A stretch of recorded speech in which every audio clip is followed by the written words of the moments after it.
My name is Bethany, and at 33 years old, I thought I had the perfect marriage and the most loyal best friend a woman could ask for. I had just spent 2 grueling weeks in London surviving on stale hotel coffee and 4 hours of sleep a night, all to secure a massive corporate bonus. I used every single penny of that bonus to secretly buy a prime commercial property for my husband's dream tech startup. But when I unlocked my front door 3 days early, eager to surprise him with the deed, I found my suitcases already packed and waiting in the foyer. My husband and my best friend of 10 years were sitting on our living room couch, casually drinking the vintage champagne we had saved for our anniversary. That was the exact moment he looked me dead in the eye and told me she was 12 weeks pregnant with his child. Before I tell you how my background as a forensic accountant allowed me to completely and legally obliterate their stolen lives, let me know where you are watching from in the comments below. Hit that like button and subscribe if you have ever trusted the wrong people and had to burn it all down to rebuild your reality. Connor and I had been married for 5 years, together for 8. We met at a networking event where he was pitching a half-baked app idea, and I was a junior accountant who just happened to listen. He possessed this boyish charm, a relentless magnetic optimism that perfectly balanced my highly analytical, numbers-driven personality. I fell for his potential, and for years I funded that potential. As a forensic accountant, my job involved tracking hidden assets, untangling corporate fraud, and following the money trail for massive international firms. The career paid exceptionally well, which allowed Connor to quit his mundane corporate job and focus entirely on launching his own tech company. I paid the mortgage, covered the bills, and never once complained about carrying the financial weight, because I believed in our partnership. And then there was Vanessa. Vanessa and I had been best friends since our early 20s. We navigated our first cramped apartments, our first devastating heartbreaks, and our first real jobs together. She was a freelance marketing consultant, or at least that is what she claimed. In reality, she bounced between temporary gigs and relied on my couch and my generosity whenever things got tough. When Connor and I got married, Vanessa was my maid of honor, weeping tears of joy during her speech. She practically lived at our house, joining us for Sunday dinners, movie nights, and weekend getaways. Connor used to joke that he had married both of us. I always thought it was a testament to our strong, unbreakable bond. I never imagined it was a literal confession of what was happening behind my back in my own home. For the past year, Connor had been increasingly stressed. His startup was allegedly on the verge of a massive breakthrough, but he kept complaining about working out of our cramped home office. He needed a legitimate headquarters to bring in serious investors, he told me constantly. He was tense, distant, and always guarding his phone, which he blamed entirely on the intense pressure of his business ventures. I wanted to alleviate that burden. So when my firm offered me a high-stakes, highly classified audit in London, I took it immediately. It required 14 days of intense around-the-clock work analyzing millions of rows of financial data for a European merger. The bonus attached to the project was staggering. While I was in London, isolated in a hotel room with spreadsheets, I finalized the purchase of a prime commercial loft downtown. It featured exposed brick floor-to-ceiling windows and enough space for Connor to build his entire executive team. The deed was signed, sealed, and sitting in a crisp manila envelope inside my leather briefcase. I had pushed my mind and body to the absolute limit to finish the audit 3 days ahead of schedule. I wanted to surprise him. I wanted to walk into our house, hand him the deed, and watch his face light up with the realization that his dreams were finally coming true because of my sacrifice. The flight back to Chicago was exhausting but exhilarating. I took a cab from the airport directly to our house, barely noticing the jet lag pulling at my muscles. The afternoon sun was casting long golden shadows across our manicured front lawn. It was a beautiful, quiet Tuesday. I tipped the driver, generously grabbed my carry-on bag, and walked up the front steps with a giddy, excited smile on my face. I quietly turned my key in the lock, imagining Connor hunched over his laptop in the den, completely unaware that his life was about to change. The moment I pushed the heavy wooden door open, the silence of the house felt entirely wrong. It was not the productive, focused silence of someone working. It was a heavy, expectant silence, and then I looked down at the hardwood floor of the foyer. There, sitting perfectly aligned against the entryway console table, were my 3 large suitcases. The matching silver luggage set my mother had given me for my college graduation. They were fully packed, zipped shut, with my winter coats and a toiletry bag folded neatly on top. For a split second, my sleep-deprived brain tried to make logical sense of the visual data. Were we going somewhere? Had Connor planned a surprise romantic trip for my return? But I was 3 days early. He did not even know I was back in the country. My analytical mind began to race, searching for a pattern that fit the evidence. A soft clinking sound drifted from the living room. It sounded like crystal against crystal. I dropped my keys into the ceramic bowl by the door, the noise echoing sharply in the quiet, sterile house. I walked slowly toward the living room archway, my hand gripping the handle of my briefcase so tightly, my knuckles turned stark white. Connor and Vanessa were sitting on my beige linen sofa. They were not sitting on opposite ends. Connor had his arm draped casually around Vanessa's shoulders. Her legs were curled up underneath her, resting intimately against his thigh. On the coffee table in front of them sat 2 crystal champagne flutes and a familiar dark green bottle. It was the vintage Perrier Jouet we had received as a wedding gift, the exact bottle Connor and I had explicitly agreed to save for our 10-year anniversary. They both froze when I stepped into the room. Vanessa's hand paused halfway to her mouth, the champagne flute trembling slightly in her grip. Connor stared at me, his eyes widening in a brief flash of genuine panic, before a cold, calculated mask slipped seamlessly over his features. There was no scrambling to stand up.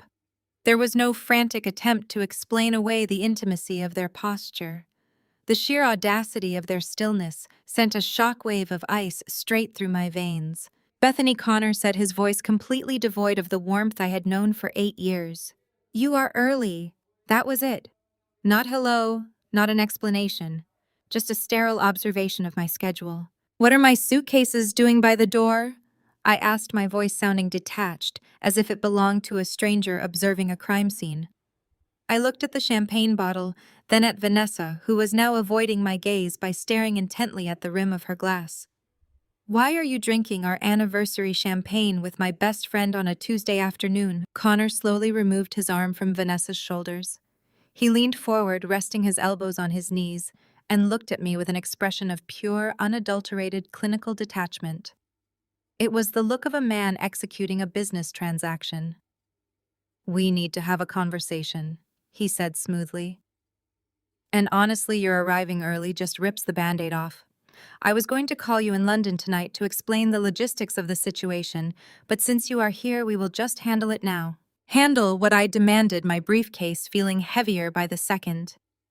The deed inside it suddenly felt like a cruel, elaborate joke. My forensic mind was automatically piecing together the timeline, the late nights, the hidden phone screens, the sudden influx of Vanessa's presence in our home. Vanessa finally looked up at me. Her eyes were not apologetic. They held a strange, triumphant gleam that I had never seen before.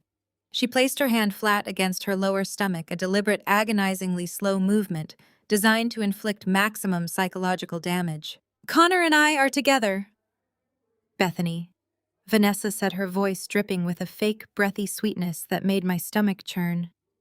"We have been together for a long time. It just happened.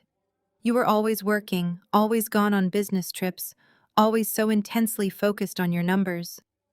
Connor needed someone who was actually present, someone who could give him a real family." The room started to spin. The walls of the house I paid the mortgage on felt like they were collapsing inward. A real family. I repeated the words, tasting like ash in my mouth. Connor stood up, straightening his expensive designer shirt, a shirt I had bought for him. "Vanessa is pregnant, Bethany. She is 12 weeks along. We are going to have a baby." 12 weeks. My brain instantly calculated the date. March. They had conceived a child in my bed while I was buried in tax season audits, working 90-hour weeks to keep our finances afloat. And because she is entering her second trimester, her doctor stressed that she needs absolute peace. Connor continued, his tone entirely devoid of empathy. She needs a calm, stress-free environment to ensure the baby develops properly. I stared at the man I had loved for almost a decade. The man whose dreams I had single-handedly funded. The man I had just purchased a building for. He was standing in our living room, casually explaining that he had impregnated my best friend, speaking to me as if I were a minor inconvenience he was trying to reschedule on his calendar. "And what does that have to do with my bags by the door?" I asked, though the horrifying reality was already clicking perfectly into place. Connor crossed his arms over his chest, looking down at me. "I packed your things this morning. I want you to take them and leave the premises immediately. You being here is going to cause unnecessary drama, and Vanessa cannot be subjected to your negative energy right now. You need to go." I stood there staring at the man I had married. My brain was a highly calibrated machine trained to process complex financial discrepancies and locate hidden patterns. But right now it was struggling to process the sheer audacity of his demand. "Leave the premises immediately." He spoke the words with the practiced ease of a corporate manager terminating an underperforming employee. He had clearly rehearsed this moment for weeks, perfecting his posture and his tone to ensure he maintained absolute control over the narrative.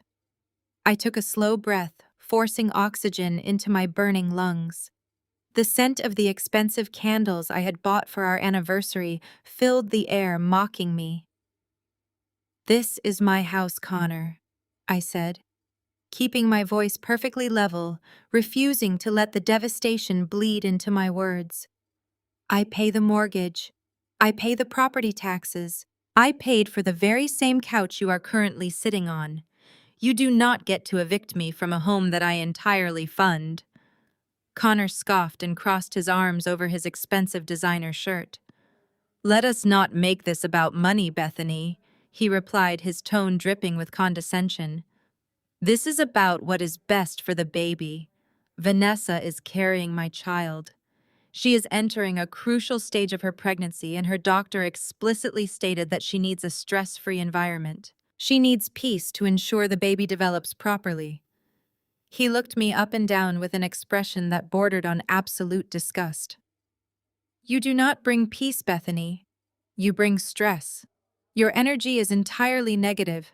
You are so analytical, so cold, and so utterly obsessed with your career that you drain the life out of any room you enter. Vanessa and I are trying to build a new family here, a warm, nurturing family. We simply cannot have your toxic presence contaminating this space. It is not healthy for Vanessa, and it is certainly not healthy for my unborn child. You need to gather whatever dignity you have left and walk out that door." The staggering hypocrisy of his words hit me like a physical blow. He was standing in a living room that my cold, analytical energy had paid to furnish, from the custom window treatments down to the imported wool rug beneath his feet. He was drinking vintage champagne that I had bought to celebrate a future he was actively destroying. Yet he was twisting reality with breathtaking arrogance to make himself the valiant protector of a fragile new family, while casting me as the villain who needed to be swiftly banished. Before I could point out the monumental absurdity of his logic or mention the commercial property deed sitting in my briefcase, he reached into the breast pocket of his shirt. He pulled out a crisp white envelope and held it out toward me like a peace offering to a hostile combatant. I did not move to take it. "Take it, Bethany," he insisted, pushing the envelope closer to my chest. "It is a hotel voucher. I booked you a room at the Marriott downtown for 3 nights. I even paid for it out of my own account, so you do not have to worry about the expense. It is worth $500. That gives you 72 hours to figure out your next steps, contact a realtor, and find a new place to lease.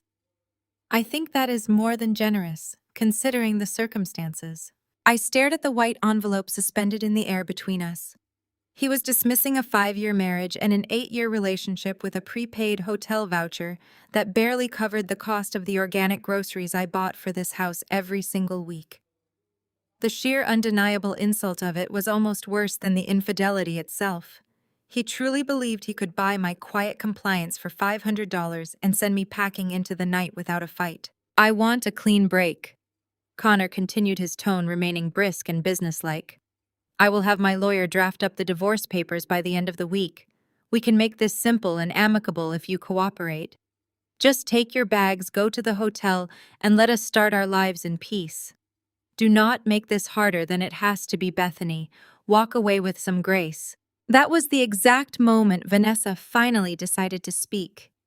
She shifted on the beige linen sofa, uncurling her bare legs and placing her feet softly on the polished hardwood floor.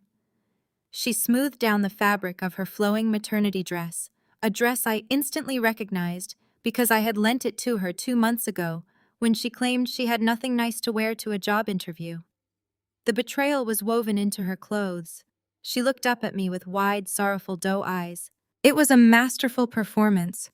If I did not know her so intimately, I might have actually believed the profound sadness etched across her delicate features. Bethany, I am so incredibly sorry, Vanessa whispered. Her voice was thick with manufactured emotion, trembling just enough to sound genuine to anyone else in the room. I swear to you on my life we never meant for this to happen. We never set out to hurt you or ruin your marriage. But sometimes the universe has other plans for us. Connor and I just connected on a soul level that neither of us could ignore or deny. We tried to fight it for your sake. We really did try to stop it. She stood up slowly, moving with an exaggerated, cautious fragility that made my stomach violently churn. She walked over to stand directly beside Connor, and he immediately wrapped his arm protectively around her waist, pulling her close against his side. She leaned into him, resting her head against his broad shoulder, playing the part of the vulnerable, expectant mother perfectly.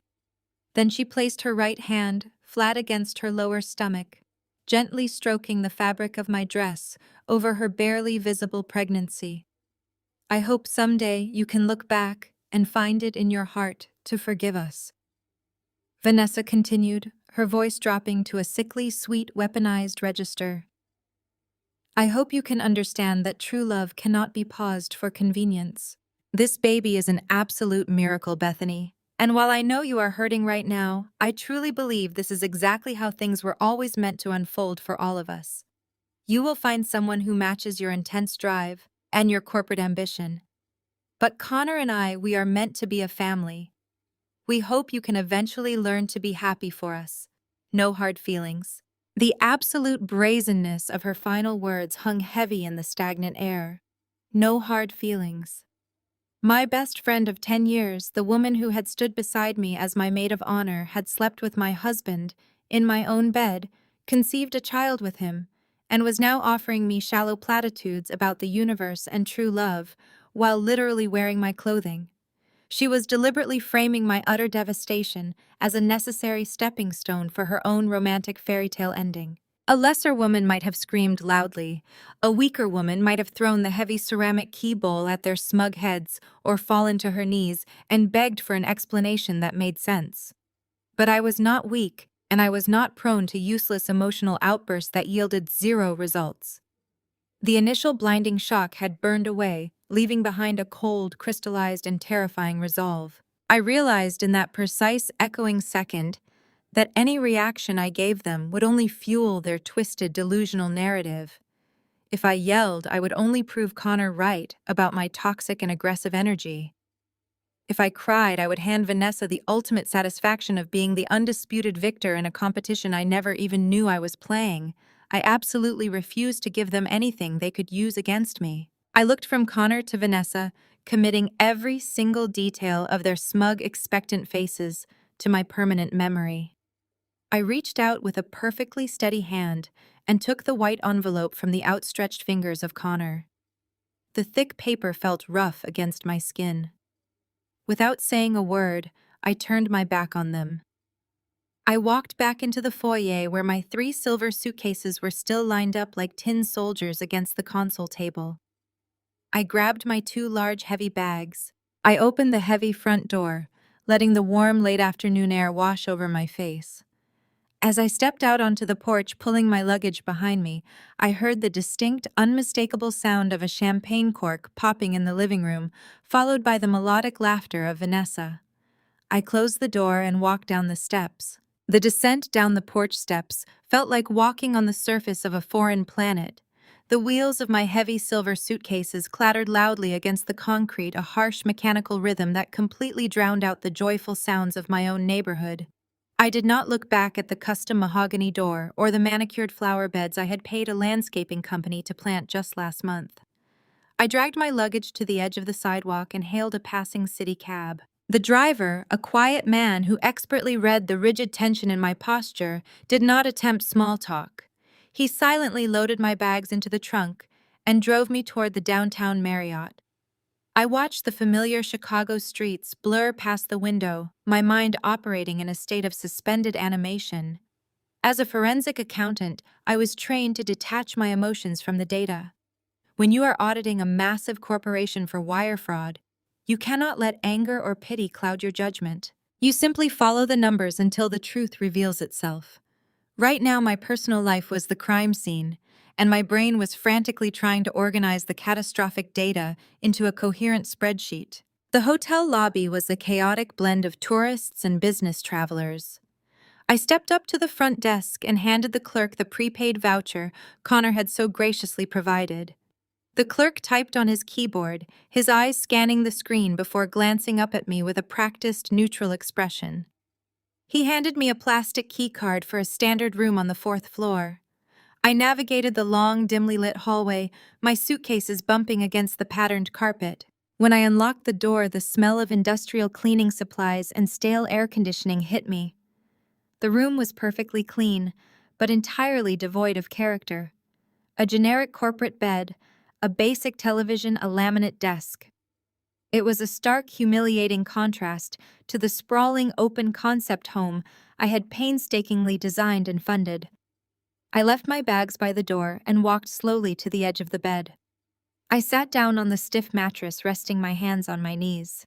The silence in the hotel room was absolute. I stared at the blank wall opposite the bed, waiting for the inevitable. Connor was arrogant, but he was also deeply dependent on his family. His parents, Richard and Beatrice, worshipped the ground he walked on. They were a proud, image-conscious couple who frequently bragged to their country club friends about their brilliant entrepreneurial son and his highly successful accountant wife. I had personally funded their last 3 anniversary vacations to Europe. I had quietly paid off Richard's luxury car lease when his retirement investments took a minor hit. I knew without a shadow of a doubt that Connor would have to tell them about the impending divorce.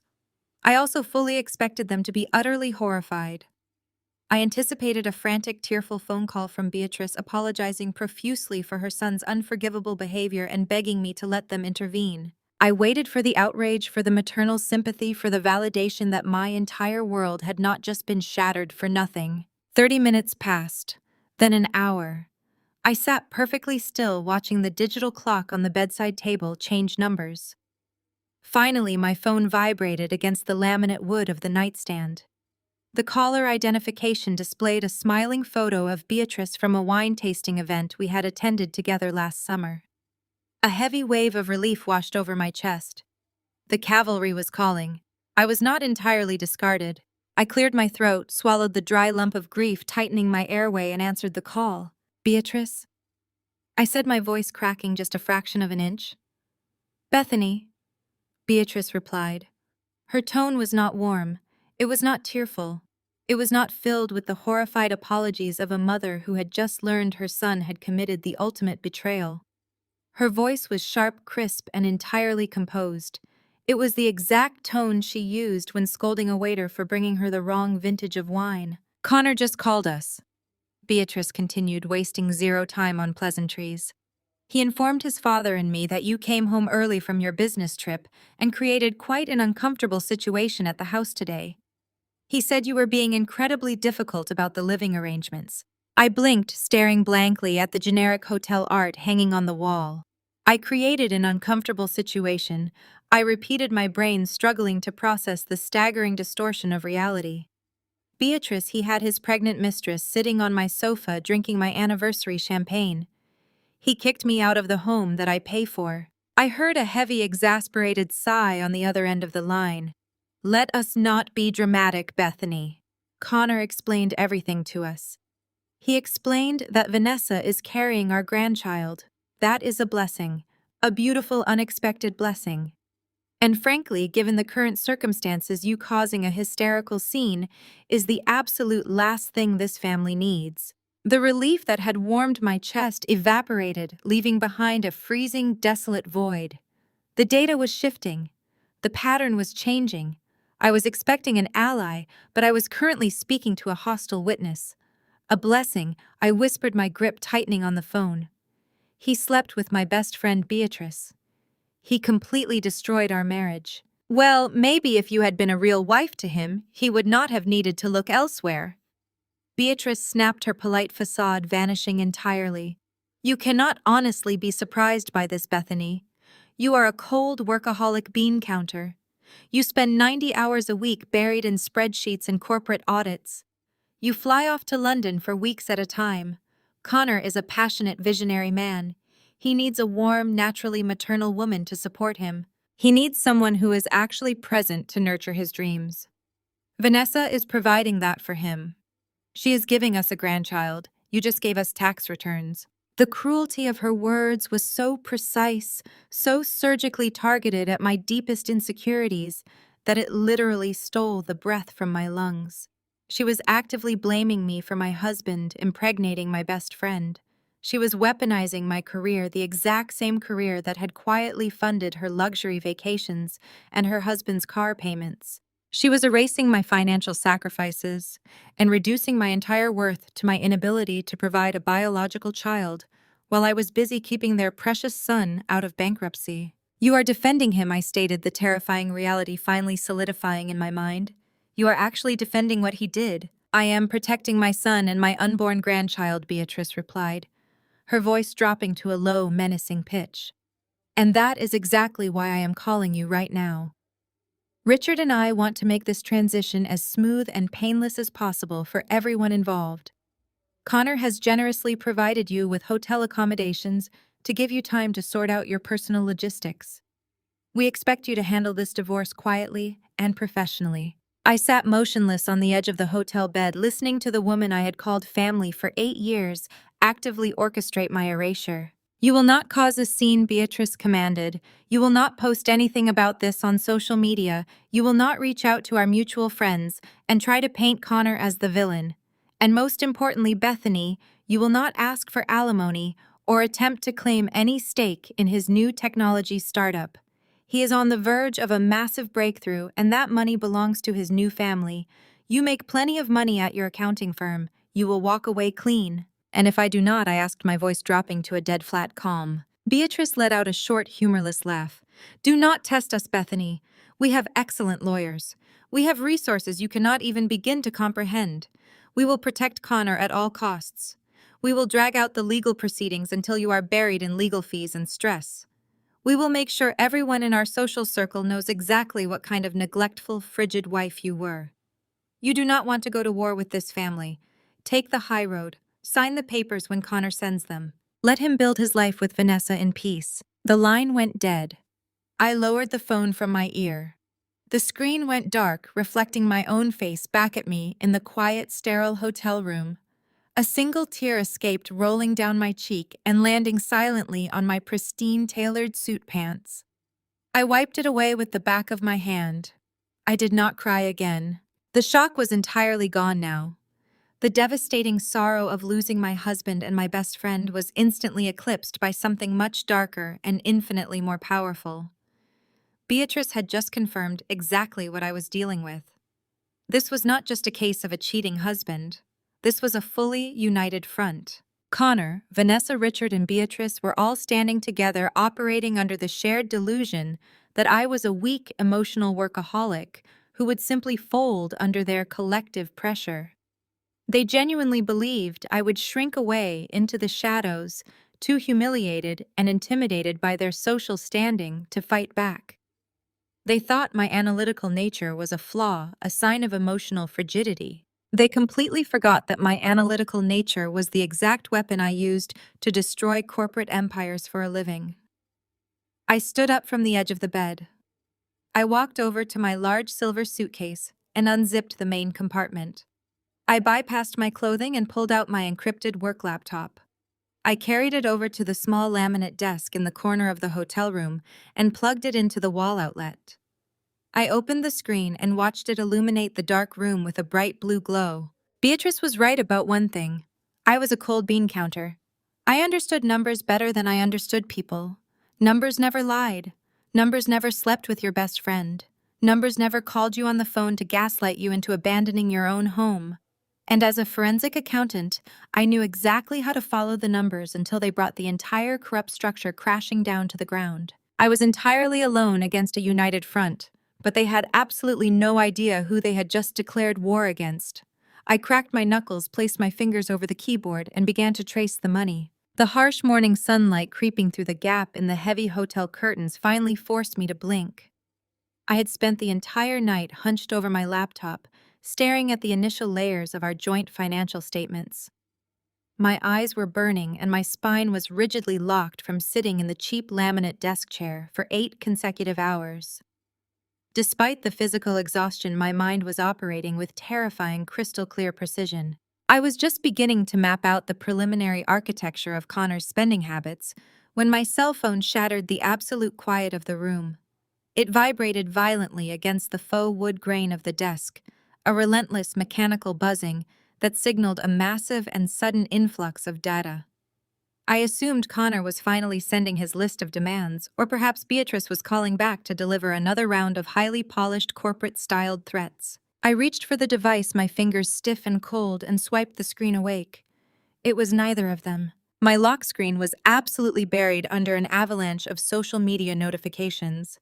There were dozens of tags, direct messages, and a relentless flood of comments pouring in by the second. I opened the application, and the very first thing that loaded at the top of my feed was a photograph posted by Connor's younger sister, Ashley. I had always treated her like a younger sister, paying for her lavish birthday dinners and spending hours helping her format her business plans. Now she was willingly serving as the primary public relations weapon for my husband's infidelity. The photograph was highly edited, saturated in warm, golden filters, designed to project an image of absolute domestic bliss. It was taken at an upscale rooftop brunch spot in the heart of the city. In the center of the frame, Connor was standing bathed in sunlight with his eyes closed, looking the picture of pure masculine contentment. He was leaning down and softly kissing Vanessa's stomach. Vanessa was wearing a flowing white sundress, her face glowing with manufactured maternal joy. Around her neck, she wore a delicate gold pendant, a birthday gift I had purchased for her just last year. She had one hand tangled lovingly in Connor's hair and the other resting protectively over her 12-week pregnancy. They looked like a pristine advertisement for modern romance. But it was the caption underneath the photograph that truly revealed the coordinated psychological warfare this family was actively waging against me. I read Ashley's words carefully, analyzing the deliberate manipulative phrasing. "So glad my brother finally found his soulmate. Sometimes the universe removes the wrong people so the right ones can step in and build a real family. We could not be more thrilled to welcome Vanessa officially into the fold. Baby on board." The comments section beneath the post was a sickening masterclass in collective delusion and targeted gaslighting. I scrolled through the responses, watching people I had known for years enthusiastically endorse my public humiliation. Mutual friends, women who had sat at my dining room table and drank expensive wine that I poured for them, were leaving endless lines of heart emojis and gushing congratulations. Another comment from a man Connor played golf with stated, "Finally, he has a real partner.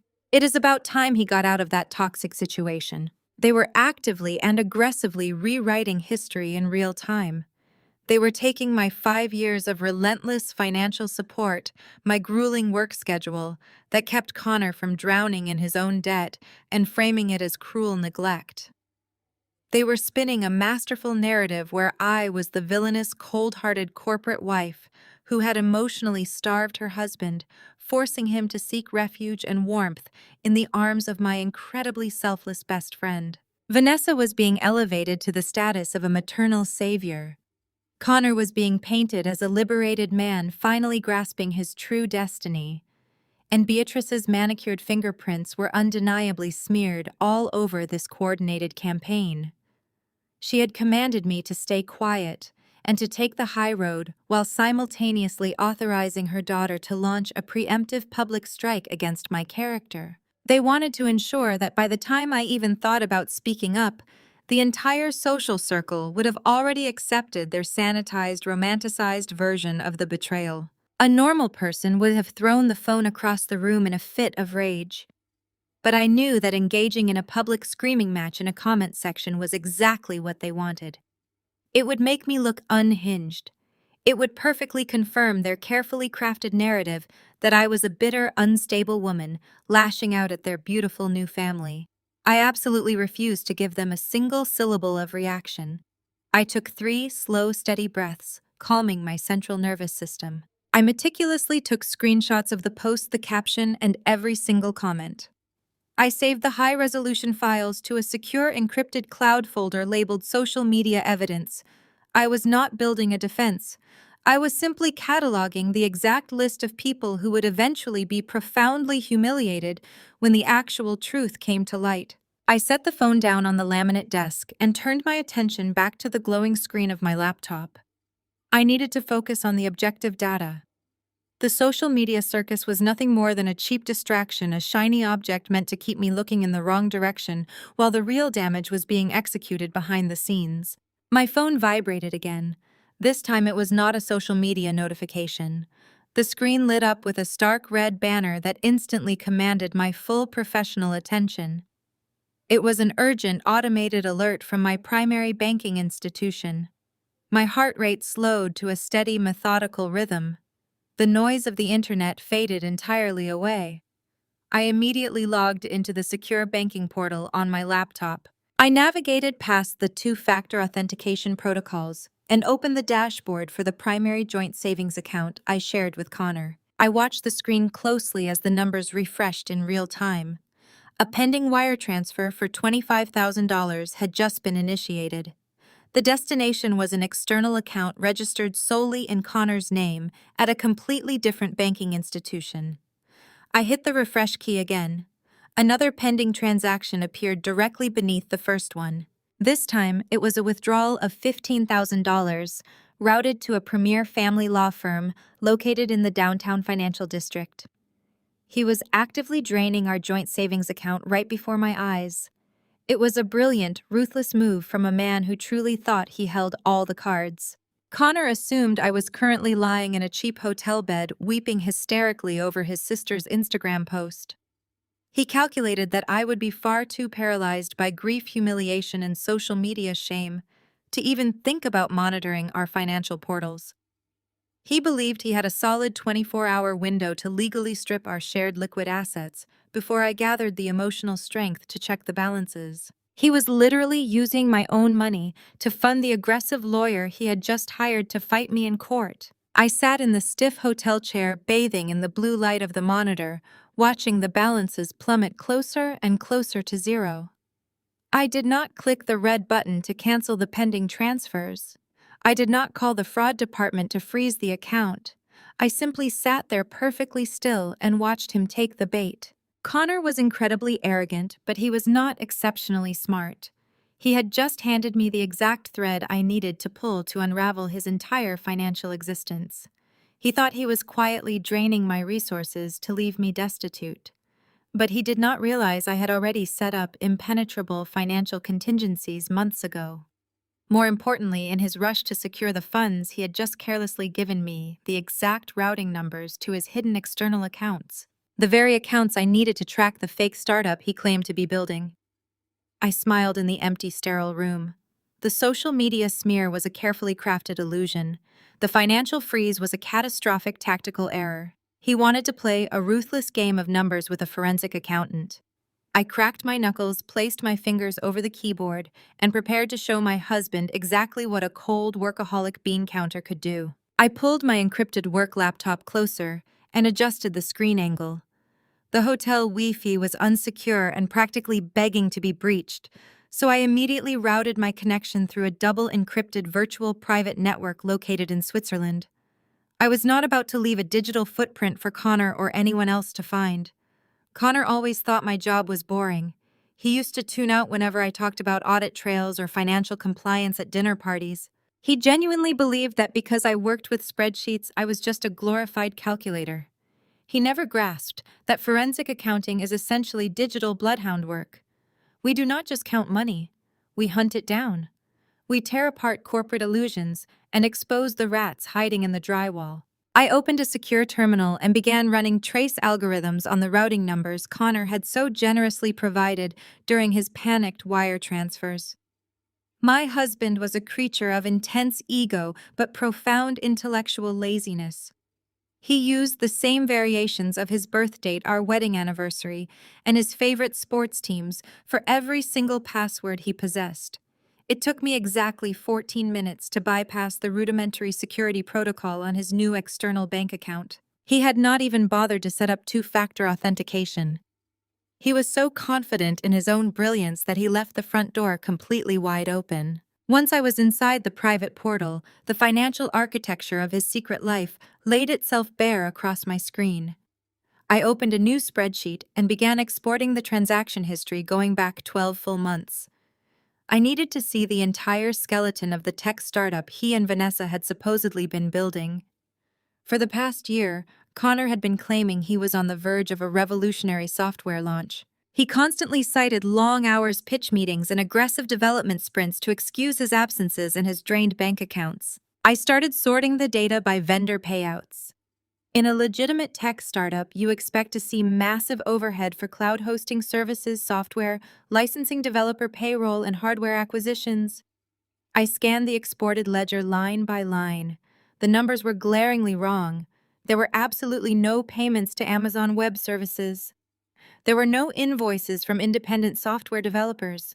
There was no payroll company listed. The entire operational expenditure column was a complete fabrication. Instead, I found a bizarrely repetitive series of wire transfers to 3 specific limited liability companies. The company names were generic and vague: Apex Consulting Solutions, Horizon Media Group, Zenith Development. Every single month without fail, Connor transferred $15,000 divided perfectly among these 3 entities. He categorized these transfers under the line item of external software development and marketing research. I ran a background search on the registration data for Apex Consulting Solutions. It took my software less than 2 minutes to pull the public filing records from the state database. The company was registered to a small virtual mail drop box located in a strip mall 3 towns over. The registered agent and sole managing member was listed clearly on the digital document, Vanessa. I sat back in my chair and stared at her name on the screen. The woman who had just looked me in the eye and talked about true love. And the universe had been quietly siphoning $5,000 a month from my husband under the guise of fake corporate consulting. I immediately searched the other 2 companies. Horizon Media Group and Zenith Development were also registered to the exact same virtual mailbox. Both were shell companies managed exclusively by Vanessa. She was not a freelance marketing consultant struggling to make ends meet.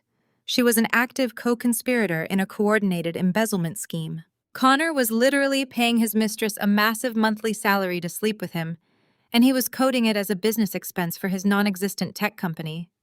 The sheer audacity of the grift was almost impressive, but it was also incredibly sloppy. I leaned closer to the screen, the blue light reflecting in my eyes. I needed to see exactly how deep this rabbit hole went. I cross-referenced the dates of the wire transfers to Vanessa with the dates of Connor's supposed business trips. In October, he claimed he was attending a 3-day tech incubator in Miami. The bank ledger showed 0 charges for flights or hotels in Florida. However, it did show a $4,000 charge at a luxury resort and spa in Aspen, California, on those exact same dates. In February, he said he was flying to Austin for a seed funding round. The ledger showed another massive charge for a private villa rental in Cabo San Lucas. They were not building a software company. They were funding a high-end illicit romance using a fake corporate structure to mask their luxury vacations. Every time I had cooked dinner alone, thinking my husband was out there grinding to secure our future, he was actually sipping imported tequila on a beach with my best friend. Every time I had paid the mortgage, and covered the utility bills to ease his financial burden, I was actively subsidizing his infidelity. The anger that surged through me was cold and sharp like shattered glass. I did not cry. I did not feel the urge to scream. I felt an intense predatory focus taking over my entire nervous system.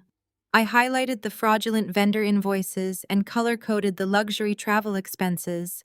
I was building an irrefutable legal dossier that no divorce lawyer could ever dismantle. But as I continued to parse through the deposit column, a glaring inconsistency suddenly halted my rapid keystrokes. I frowned, bringing my face mere inches from the monitor. I looked at the overall capitalization of the account. Connor had zero actual income. He had quit his corporate job 2 years ago to focus on this fake startup. I was the sole breadwinner for our household. I paid for everything. Yet the deposit column on this external account showed massive incoming wire transfers every single quarter. $50,000 in January, $75,000 in April, another $60,000 just last week. Where was this money coming from? He had no tech investors. The startup was a ghost ship. The product did not exist. Vanessa was draining the account through her shell companies, but someone else was filling it up.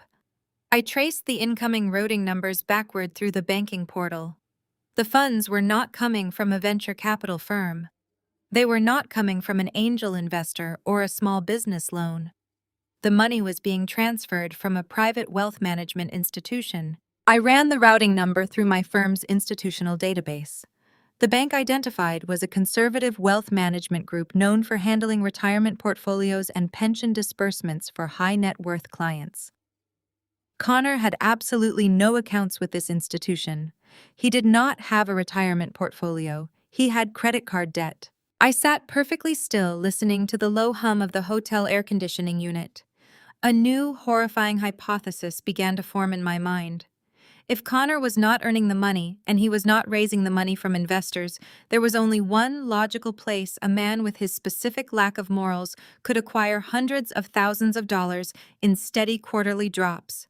I needed to verify the source of those deposits immediately. I opened a backdoor search protocol that I typically used for high-level corporate audits. I bypassed the standard privacy walls masking my inquiry through a series of proxy servers to avoid triggering any internal bank alarms. I input the routing number and the specific account identifiers attached to the massive incoming wire transfers. I hit the enter key and waited while the system processed the data request. A green loading bar inched across the bottom of my screen. The wait felt like hours, but it was only seconds. The system chimed softly, delivering the final ownership data for the wealth management account.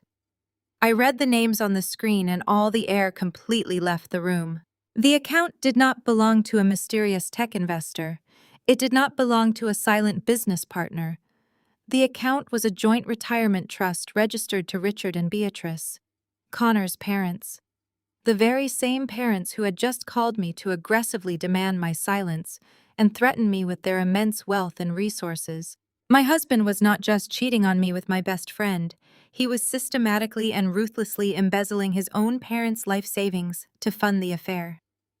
The fake tech startup was nothing more than a money laundering vehicle designed to siphon retirement funds out of Richard and Beatrice's secure accounts and funnel them directly into Vanessa's fraudulent shell companies. Connor was the authorized financial proxy for his aging parents. They trusted their brilliant entrepreneurial son to manage their wealth and optimize their portfolios. Instead, he was bleeding them absolutely dry. He was stealing their future to buy Vanessa designer maternity clothes and luxury vacations in Cabo. And Beatrice, that arrogant, cruel woman, who had just belittled my career and praised Vanessa as a warm maternal savior, had absolutely no idea that her precious golden boy was actively bankrupting her. She was defending the very woman who was currently cashing her stolen retirement checks. I stared at the glowing names on the screen. The sheer magnitude of the betrayal was staggering, but the absolute poetic justice of the situation was intoxicating. They wanted to go to war with a cold, workaholic bean counter. They wanted to protect their son at all costs. They thought they were untouchable. I smiled, my eyes fixed on the damning digital evidence. I pressed a single button on my keyboard and downloaded every single wire transfer, every fake invoice, and every stolen deposit onto an encrypted flash drive. The trap was set. The game had completely changed. I was no longer just a discarded wife. I was the executioner, and I was going to burn their entire delusional world to the ground. The encrypted flash drive felt small and insignificant in my palm, but it contained the absolute destruction of Connor's entire existence. I pulled it from the side of my laptop and slipped it into the inner zippered pocket of my briefcase, securing the digital evidence of his massive federal wire fraud. I leaned back in the cheap hotel chair. The adrenaline that had fueled my forensic dive was beginning to settle into a cold, hard resolve. Connor believed he had orchestrated the perfect crime. He believed he had left me utterly paralyzed by betrayal and completely destitute. I glanced at the banking portal still open on my screen. He was currently busy executing the very next phase of his amateur plan. I watched in real time as another notification popped up on the dashboard. This time it was our primary joint checking account. A withdrawal of $12,000 had just been initiated. It was a bold, aggressive move. Connor was attempting to strip the last remaining liquid assets we shared. He wanted to make absolutely sure I could not afford to hire a decent divorce attorney. He wanted me desperate and compliant. I smiled at the glowing numbers on the screen. Connor was so consumed by his own arrogance that he never bothered to actually look at the account architecture. He only looked at the available balance. For the past 8 months, I had noticed minor inconsistencies in his spending. Unexplained. ATM withdrawals and strange credit card charges that he quickly dismissed as business expenses for his fake tech startup. My instincts as a forensic accountant had kicked in long before my instincts as a wife ever did. I never confronted him because I needed concrete proof, but I did take immediate precautions. I quietly went to my human resources department and rerouted my entire corporate salary into a newly established private account at a completely different banking institution. I left just enough automated transfers going into our joint checking account to cover the mortgage and the basic utilities so Connor would not notice the structural change. What Connor was currently draining was not my money. He was draining a sophisticated line of credit attached to the joint checking account. A line of credit that was heavily tied to his own personal business credit cards. The $12,000 he just gleefully transferred to his private account was essentially a cash advance against his own mounting debt. He was legally binding himself to a massive financial liability, assuming full ownership of an account saddled with a staggering 28% interest rate. I had carefully structured the primary account holder status to default to him 6 months ago under the guise of helping him build his corporate credit score for his startup. He had signed the paperwork without reading it, just like he always did. By draining that specific account to pay his aggressive divorce lawyer, Connor was literally paying to destroy his own credit rating. I sat in the sterile hotel room and let him take every single penny of his own debt. I did not make a single phone call to stop him. With the immediate financial traps firmly set and operating exactly as planned, I shifted my attention to the most important piece of leverage he thought he held over me. The house.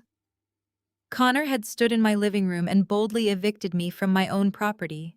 He told me Vanessa needed a stress-free environment and claimed my negative energy was toxic to his new family. He firmly believed that because we were married and living in the house together, he was entitled to half its value in the impending divorce.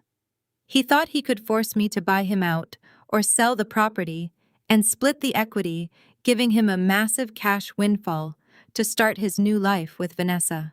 I opened a secure email client and composed a message to Jonathan, a senior partner at a highly prestigious property law firm downtown. Jonathan was not my divorce lawyer. He was the primary executor of my late grandfather's estate. My grandfather was a brilliant, austere man who amassed a quiet fortune in commercial real estate. He loved me dearly, but he possessed a deep, lingering suspicion of Connor from the very first day they met. My grandfather used to say that Connor had the eyes of a man who loved the reflection of gold more than the gold itself. Before my grandfather passed away, he established a deeply complex, ironclad, irrevocable trust to manage my inheritance. He specifically designed the legal framework to protect my assets from any future marital disputes. When Connor and I found the sprawling open-concept home in the suburbs, we wanted to buy it immediately. Connor had just quit his corporate job to focus on his fake startup, so his income verification was non-existent. I told him not to worry and that I would handle the financing through my family trust. I handled all the paperwork, all the closing documents, and all the legal filings. Connor was so eager to move into a luxury home and show it off to his friends that he never asked to see the final deed. He simply assumed his name was added to the title by default because we were legally married. I typed out a brief, urgent message to Jonathan requesting a complete review of the property deed and the specific protection clauses embedded in the irrevocable trust. I needed absolute concrete verification before I made my next move. I hit send and waited. The hotel room was completely silent, except for the rhythmic ticking of the digital clock on the nightstand. I paced the narrow space between the bed and the window looking out at the city skyline. I was entirely alone, but I did not feel lonely. I felt like a general surveying a battlefield plotting the precise coordinates for an artillery strike. My phone buzzed on the desk 30 minutes later. It was an incoming call from Jonathan. I answered immediately. Jonathan did not waste time with pleasantries. He knew my professional style and respected my need for direct communication. "I received your email, Bethany," Jonathan said, his voice steady and professional. "I have just pulled the master file for the residential property you currently occupy. I reviewed the original closing documents, the title registration, and the specific stipulations of your grandfather's irrevocable trust." And I asked, my voice perfectly calm. Jonathan rustled some papers on his end of the line. "The legal architecture is completely impenetrable. The property was purchased entirely with funds generated from the trust. Therefore, the house is legally classified as a direct asset of the irrevocable trust itself. You are listed as the sole primary beneficiary of that trust.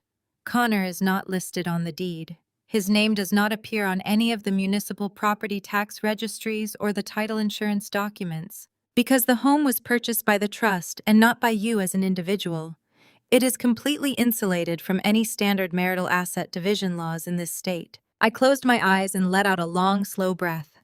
The relief was not emotional, it was purely tactical. "Connor has absolutely zero legal rights to the property," Jonathan confirmed, his tone leaving no room for misinterpretation. "He has no equity claim. He cannot force a sale. He cannot demand a buyout. In the eyes of the law, your husband is simply a guest residing in a property owned by a corporate trust. He is essentially a squatter. If you give the word, I can have my legal team file an immediate eviction notice and initiate a formal lockout procedure. We can have local law enforcement remove him and his unauthorized guest from the premises by tomorrow morning." The image of Connor and Vanessa being physically escorted out of the house by armed police officers flashed through my mind. It was a tempting, highly satisfying scenario. I could ruin their peaceful, stress-free environment before they even had a chance to unpack Vanessa's maternity clothes. I could show up with the authorities and hand Connor a hotel voucher right back. But my analytical mind instantly rejected the impulse. An immediate eviction would be satisfying, but it would also reveal my hand far too early. If I kicked them out tomorrow, Connor would realize I was fighting back. He would panic, and he would immediately alert his parents, Beatrice and Richard. He might try to hide the money he embezzled from their retirement accounts or flee the jurisdiction before I could compile the fraud evidence for federal authorities. I needed him to feel safe. I needed him to feel victorious and completely untouchable. The higher he climbed his pedestal of arrogance, the more devastating the impact would be when I finally shattered the foundation. "Hold the eviction notice, Jonathan," I instructed, my voice dropping to a low, calculated pitch. "Do not file any legal paperwork yet. I want them to stay in the house for now. I want Connor to genuinely believe he successfully kicked me out and claimed the territory. Let him nest. Let him throw his parties and drink my champagne. I am currently building a much larger case against him involving federal wire fraud and the embezzlement of his parents' life savings. I need him comfortable and stationary while I finalize the documentation." Jonathan let out a low whistle of appreciation. I understand completely, Bethany. We will keep the legal weapons primed and locked until you give the green light. The house is entirely secure. No one can take it from you. Just say the word and we drop the hammer. I thanked Jonathan and ended the call. I set the phone down on the desk next to my encrypted laptop. The legal walls were now fully fortified. My personal income was safely hidden in a private account. Connor was currently drowning himself in a sea of high-interest credit card debt while celebrating a fake financial victory. And the beautiful home he thought he had stolen for his pregnant mistress was a heavily guarded fortress that he had absolutely no legal right to inhabit. I walked over to the hotel window and looked out at the bustling city below. Connor and Vanessa were probably picking out paint colors for the nursery right now, completely oblivious to the legal and financial traps I had just armed around them. They thought I was a broken, weeping woman hiding in a cheap hotel. They had absolutely no idea that I was simply waiting for the perfect, highly public moment to detonate their entire stolen life. I closed the curtains and went back to work. I had an embezzlement case to finalize and a trap to perfectly execute. I spent the next 48 hours in the quiet solitude of my hotel room, watching my husband and my former best friend construct an absolute masterpiece of public delusion. Connor and Vanessa were not just moving on with their lives, they were actively attempting to build a social empire on the ashes of my marriage. Through the secure, anonymous social media monitoring accounts I had established, I watched them fast-track their entirely fabricated reality.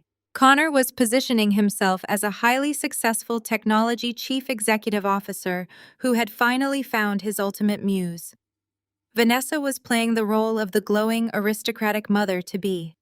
They were aggressively broadcasting their newly minted happiness to anyone who would pay attention. It was not enough for them to simply be together. They needed an audience. They needed to legitimize their betrayal by wrapping it in layers of extreme undeniable wealth. On Thursday morning, Ashley posted a digital flyer to her social media feeds announcing the grand event. Connor and Vanessa were throwing a combined engagement and gender reveal party. The venue they selected was the Oak Ridge Country Club, an obscenely exclusive establishment known for its sprawling manicured golf courses and its staggering initiation fees. I knew exactly how much Oak Ridge charged for private events because I had audited their parent company 2 years ago. Reserving the grand ballroom on a Saturday night with full premium catering and an open bar required a minimum expenditure of $40,000. Connor did not have $40,000. Connor had a mountain of high-interest credit card debt and a fake software company.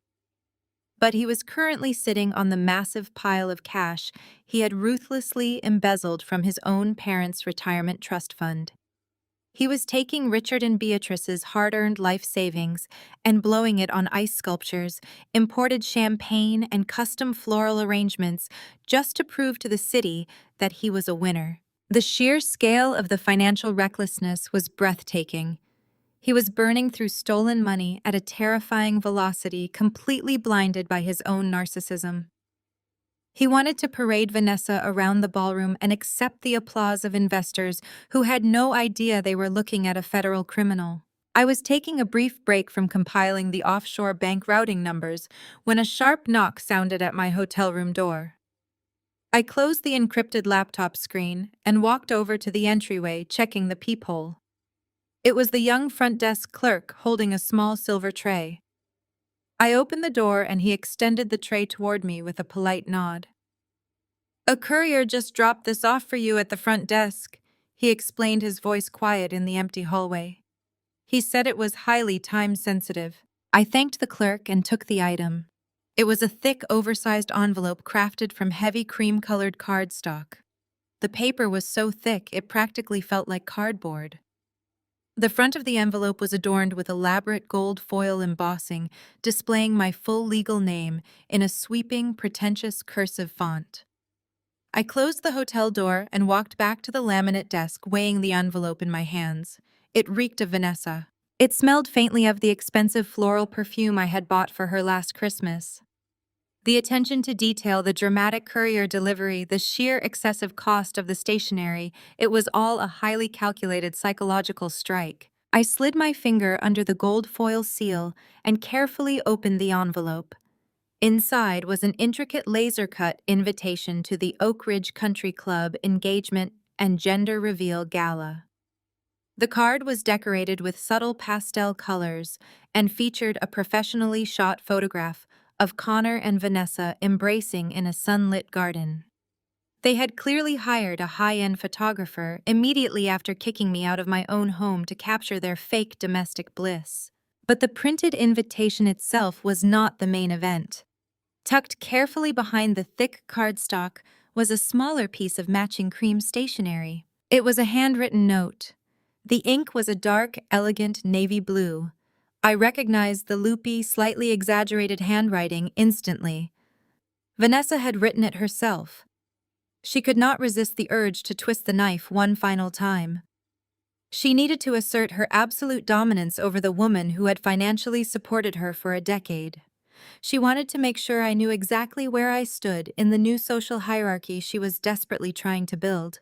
I laid the note flat on the surface of the hotel desk, smoothing out the edges. I read the words, slowly analyzing the precise emotional manipulation she was attempting to deploy. Bethany. The note began omitting any pleasantries or standard greetings. We know this transition is incredibly hard for you. But Connor and I truly believe that holding on to anger is toxic. We are entering a beautiful new chapter of our lives, and we want to start it with absolute transparency and grace. We hope you can find the strength to come to our celebration and learn how to be happy for a real family. It would mean a lot to Connor to see you move on. No hard feelings. Vanessa. I stared at the navy blue ink, allowing the sheer, unadulterated malice of the message to wash over me. It was a masterpiece of passive-aggressive cruelty. It was a deliberate pity invitation. She did not actually want me at the country club. She wanted me to sit in this cheap hotel room, holding her $40,000 invitation, weeping over the fact that she had stolen my husband and my future. She wanted me to feel so thoroughly defeated and humiliated that I would never dare to show my face in public again. She was using the concept of grace and forgiveness as a weapon to bludgeon me into permanent submission. Calling her illicit relationship a real family while subtly referencing my inability to provide Connor with a child was a calculated strike at my deepest vulnerabilities.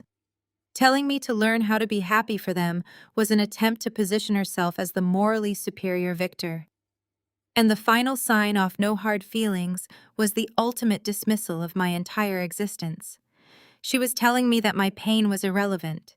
My financial sacrifices were forgotten. My 10 years of loyal friendship meant absolutely nothing compared to her shiny new life with the man I had married. Connor likely had no idea she had sent this specific note. He was too busy pretending to be a technology mogul to bother with handwritten stationery. This was purely Vanessa. This was the insecure, struggling freelancer finally getting her hands on stolen wealth and desperately needing to prove she was better than the woman who used to pay her grocery bills. She thought she had completely broken my spirit. She thought I was a fragile, wounded bird hiding in the dark, waiting to fade into obscurity. I did not tear the note into pieces. I did not cry. I carefully placed the handwritten letter and the gold-embossed invitation into a clear plastic document folder and set it next to my encrypted laptop. It was yet another piece of pristine evidence. It established their exact timeline, their staggering financial expenditures, and their utter lack of remorse. I opened my laptop and navigated to the custom website listed at the bottom of the invitation. The landing page featured a countdown clock to the gender reveal and a registry link asking for donations to their new baby fund instead of traditional gifts. The brazen greed was almost hypnotic. I clicked on the digital response form. The screen prompted me to select whether I would be attending the grand celebration at the Oak Ridge Country Club. I typed in my full legal name. I moved the cursor over the confirmation button. I selected yes. I submitted the form, ensuring that my name was officially registered on their guest list. I wanted them to see the notification. I wanted Vanessa to experience a brief spike of panic, wondering if the broken wife was actually crazy enough to show up to the most important social event of her stolen life. But I was not just going to show up empty-handed. The invitation clearly stated that gifts were optional but highly appreciated. A real family celebrating a beautiful new chapter deserved a truly unforgettable present. I closed the web browser and opened the master forensic dossier I had been building for the past 3 days. The digital file was massive, containing hundreds of pages of offshore bank routing numbers, fake vendor invoices, Cayman Islands money laundering protocols, and irrefutable proof that Connor had entirely drained his parents' retirement trust. I connected to the secure hotel business center printer via my encrypted network. I hit the print command and listened to the steady rhythmic hum of the machine down the hall, turning digital destruction into physical reality. I was going to compile the most comprehensive, devastating financial audit of my entire career. I was going to bind it in premium leather tab every single federal felony and hand deliver it to the happy couple. Bethany, the cold workaholic bean counter, was officially coming to the party. I gathered the thick stack of freshly printed pages from the output tray of the Hotel Business Center printer.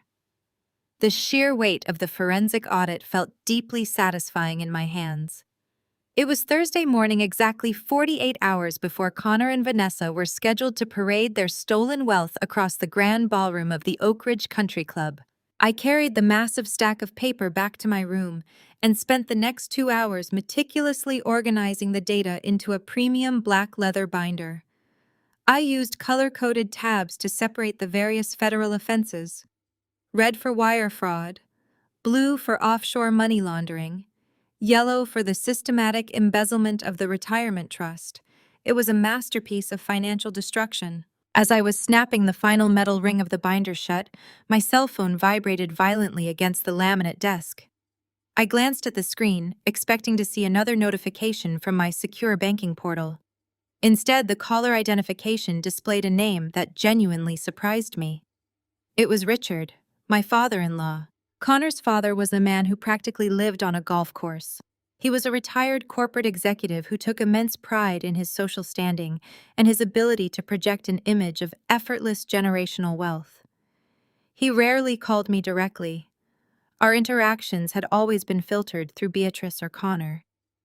He preferred to let his wife handle the unpleasant aspects of family dynamics while he remained comfortably detached, sipping expensive scotch in his leather armchair. Seeing his name flashing on my screen was a stark deviation from the established pattern. I let the phone ring 3 times, analyzing the potential variables. Beatrice had explicitly ordered me to stay quiet and accept the divorce without causing a scene. If Richard was calling me now, he was either acting on Beatrice's orders to deliver another round of threats, or he was operating entirely outside of her knowledge.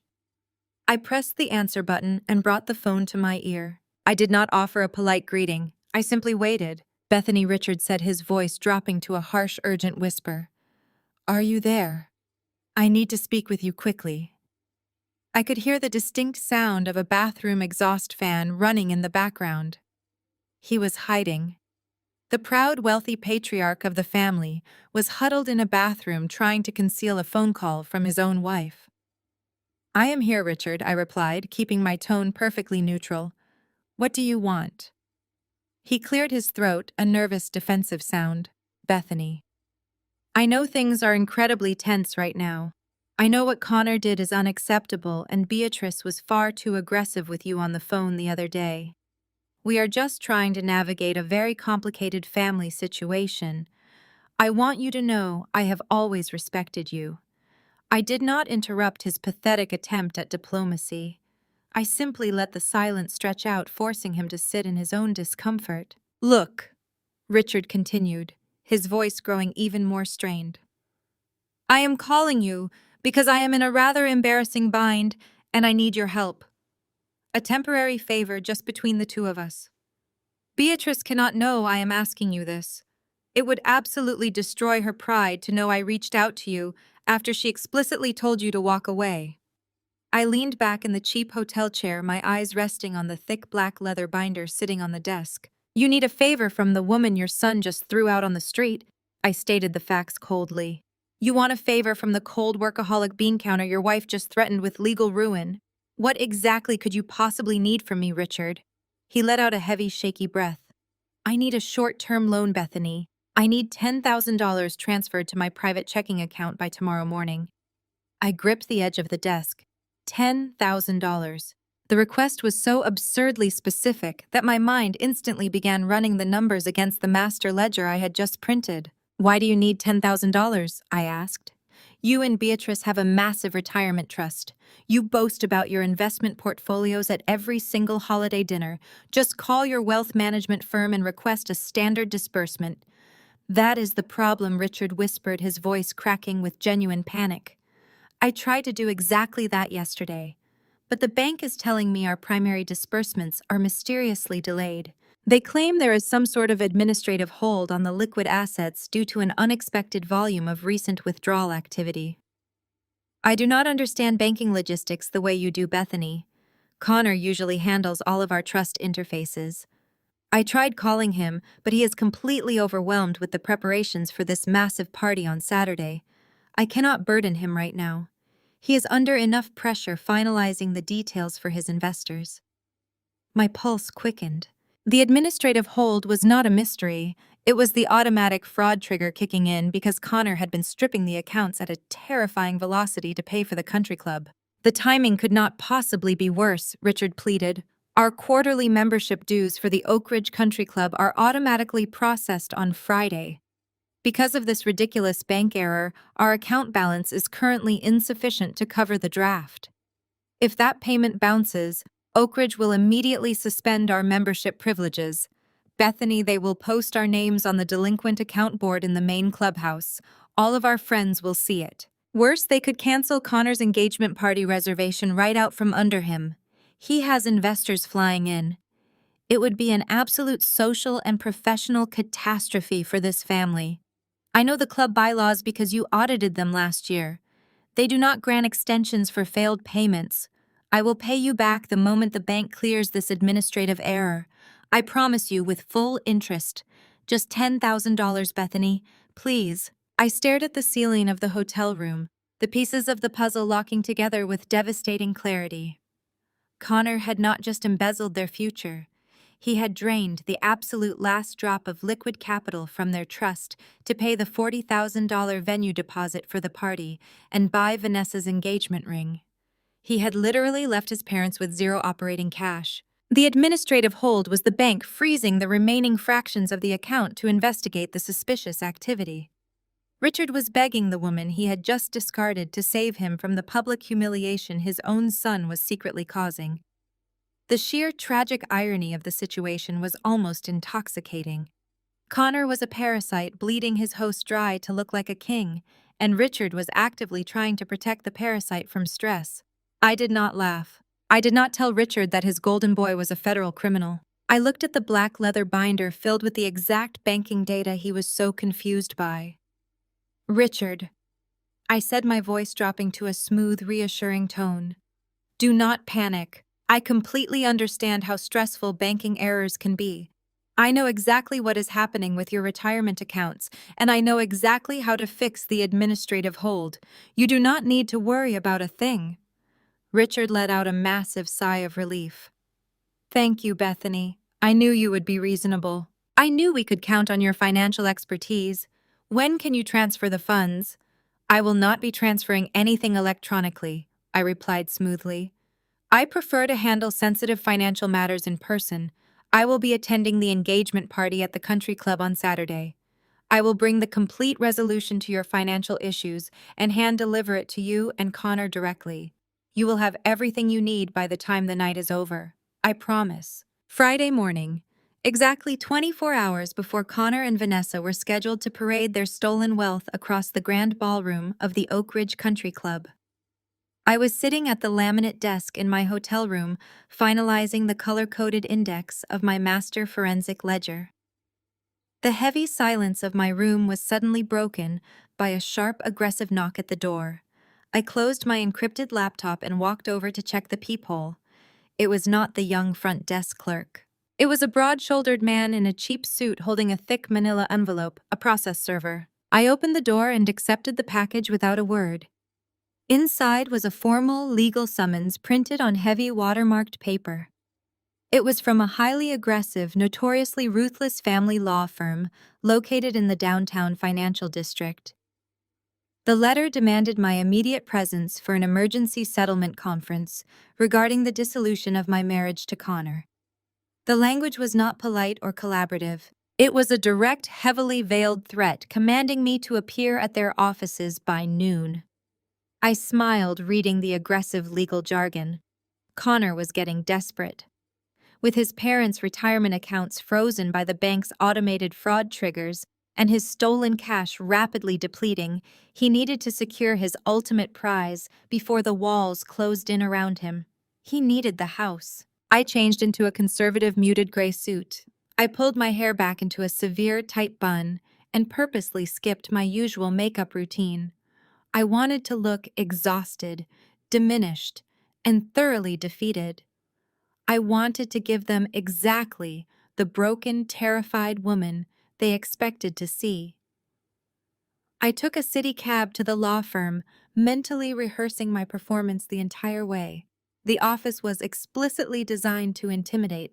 It featured dark mahogany paneling, heavy leather chairs, and sweeping views of the city skyline. A receptionist with a cold professional smile escorted me into a massive glass-walled conference room. Connor was already sitting at the long table looking incredibly smug in a tailored navy suit that I had bought for him last Christmas. Sitting next to him was his lawyer, a shark of a man with slicked back hair and a predatory, confident smile. Bethany, the lawyer, said without bothering to stand up, "Have a seat. I am Bradley and I represent your husband in this transition." I sat down slowly, keeping my posture hunched and defensive. I kept my hands folded tightly in my lap, ensuring my knuckles turned stark white. Connor did not even look me in the eye. He stared at his phone, projecting an aura of absolute boredom. "We are going to make this extremely simple, Bethany." Bradley began, his voice dripping with condescension. "My client has been exceedingly generous with you thus far.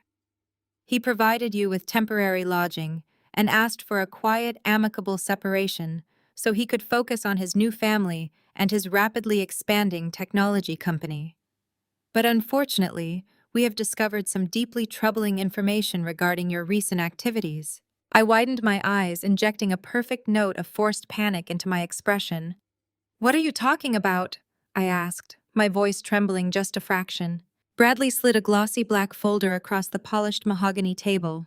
"We have concrete evidence that during your recent business trip to London, you engaged in corporate espionage. We have digital logs suggesting you accessed my client's proprietary software architecture and attempted to solicit his foreign investors. Furthermore, we have preliminary financial audits indicating you deliberately embezzled startup capital from his domestic accounts before he was forced to remove your access." The sheer audacity of the lie was breathtaking. They were projecting Connor's exact crimes onto me. They had fabricated an entirely fictional narrative where the cold corporate wife was actively sabotaging the brilliant visionary husband. Connor was trying to use my legitimate, exhausting corporate audit trip against me to force my compliance. I looked at Connor, my chest heaving with manufactured anxiety. "Connor, you know that is not true," I said, my voice cracking perfectly. "I was working for my firm. I barely slept. I was trying to secure a bonus for us, for our future." Connor finally looked up from his phone. His eyes were completely devoid of empathy. "It is over, Bethany," he said coldly. "Stop lying. We have the data. Vanessa actually helped me uncover the discrepancies in the ledger. She has a brilliant eye for these things. You tried to ruin my company because you were jealous of my success." I dug my fingernails into my palms to prevent myself from laughing out loud. Vanessa, the woman who had set up 3 fake shell companies to launder stolen retirement funds, had apparently helped him uncover my fictional embezzlement. It was a masterclass in psychological projection. Bradley leaned forward, resting his elbows on the table. "Fraud is a federal offense, Bethany. Corporate espionage will absolutely destroy your career. If we take this evidence to the authorities, your accounting license will be permanently revoked. Your firm will terminate you immediately. You will be facing massive civil litigation and potential prison time. You will lose absolutely everything." I let out a sharp gasp, forcing my breathing to become shallow and rapid. I pressed my hands against my mouth, staring at the glossy black folder as if it contained a venomous snake. Please, I whispered, my voice desperate. Please do not do this. My career is all I have left. I did not do anything wrong. You have to believe me. Bradley smiled a cold, predatory expression that showed all of his perfectly white teeth. My client is a forgiving man, Bethany. He does not want to see the woman he used to love go to federal prison. He wants to focus on his pregnant partner and his impending fatherhood. He is willing to make this entire investigation disappear completely. He will not contact the authorities, and he will not contact your firm. But his clemency comes with a price. I nodded frantically, playing the part of the cornered, terrified victim. Anything, I stammered, acting as though the walls were closing in on me. What do you want? I will do whatever you want. Connor leaned back in his leather chair, crossing his arms over his chest. I want the house, Bethany, he stated bluntly. My startup needs capital and security. I need a stable environment for Vanessa and the baby. The house is a marital asset, but given the fact that you attempted to destroy my company, I believe it is only fair that you forfeit your equity claim entirely. Bradley slid a second document across the table. It was a formal deed transfer agreement. It explicitly legally signed over full ownership of the property to Connor and Vanessa, relinquishing any and all of my financial rights to the estate. If you sign this deed transfer today, Bradley explained smoothly, we will shred the corporate espionage dossier. We will file a standard no-fault divorce. You walk away with your career intact, and my client walks away with the home he needs for his new family. If you refuse, we call the police and we ruin your life. The choice is yours. I stared at the deed transfer document. It was a legally worthless piece of paper. Connor had absolutely no idea that the house was owned entirely by an irrevocable trust established by my grandfather. He had no idea that my name was not even technically on the primary deed as an individual owner. He was trying to extort me for an asset he had absolutely zero legal capacity to claim. A competent property lawyer would have already run a basic title search and discovered the trust, but Bradley was a divorce shark looking for a quick kill, and Connor was a desperate man feeding him a fabricated narrative. They were a match made in arrogant heaven. I looked at the heavy, expensive pen lying next to the document. My hand trembled violently. I needed to stretch this performance out to make it entirely believable. You cannot do this to me, I pleaded, looking directly at Connor. I paid the mortgage on that house for 5 years. I picked out the tile in the kitchen. I planted the garden in the backyard. You are taking the only secure thing I have left. Vanessa needs the garden, Connor replied without a single ounce of remorse. She mentioned yesterday how much she loves the natural light in the morning. It is good for the baby to have a peaceful outdoor space. You can easily rent a nice apartment downtown closer to your office. It makes more sense for your lifestyle anyway. You are never home to enjoy the garden, Bethany. The sheer cruelty of him using Vanessa's preferences for my custom-designed home was breathtaking. I let out a sharp, ragged breath. I looked down at the deed transfer document again. The black ink printed on the crisp white paper seemed to mock me. I placed my fingertips against my forehead, taking short, panicked breaths. If I agree to this, I stammered, acting as though the words were physically painful to speak. If I sign this over to you and Vanessa, you drop the corporate espionage claims completely. You guarantee that my accounting firm will never hear about these fake allegations. We have a binding non-disclosure agreement ready for your signature as well, Bradley interjected, pushing a third piece of paper across the polished mahogany table. It guarantees mutual silence. We bury the evidence of your financial crimes, and you hand over the deed to the property. It is an incredibly generous compromise. Most men would demand full restitution and press criminal charges. You should be thanking Connor for his mercy. I slowly reached out and picked up the heavy, expensive pen. My hand shook so violently that I accidentally dropped it onto the table. It clattered loudly against the wood. I quickly snatched it up, muttering a pathetic apology. I looked at Connor one last time, my eyes wide and completely terrified.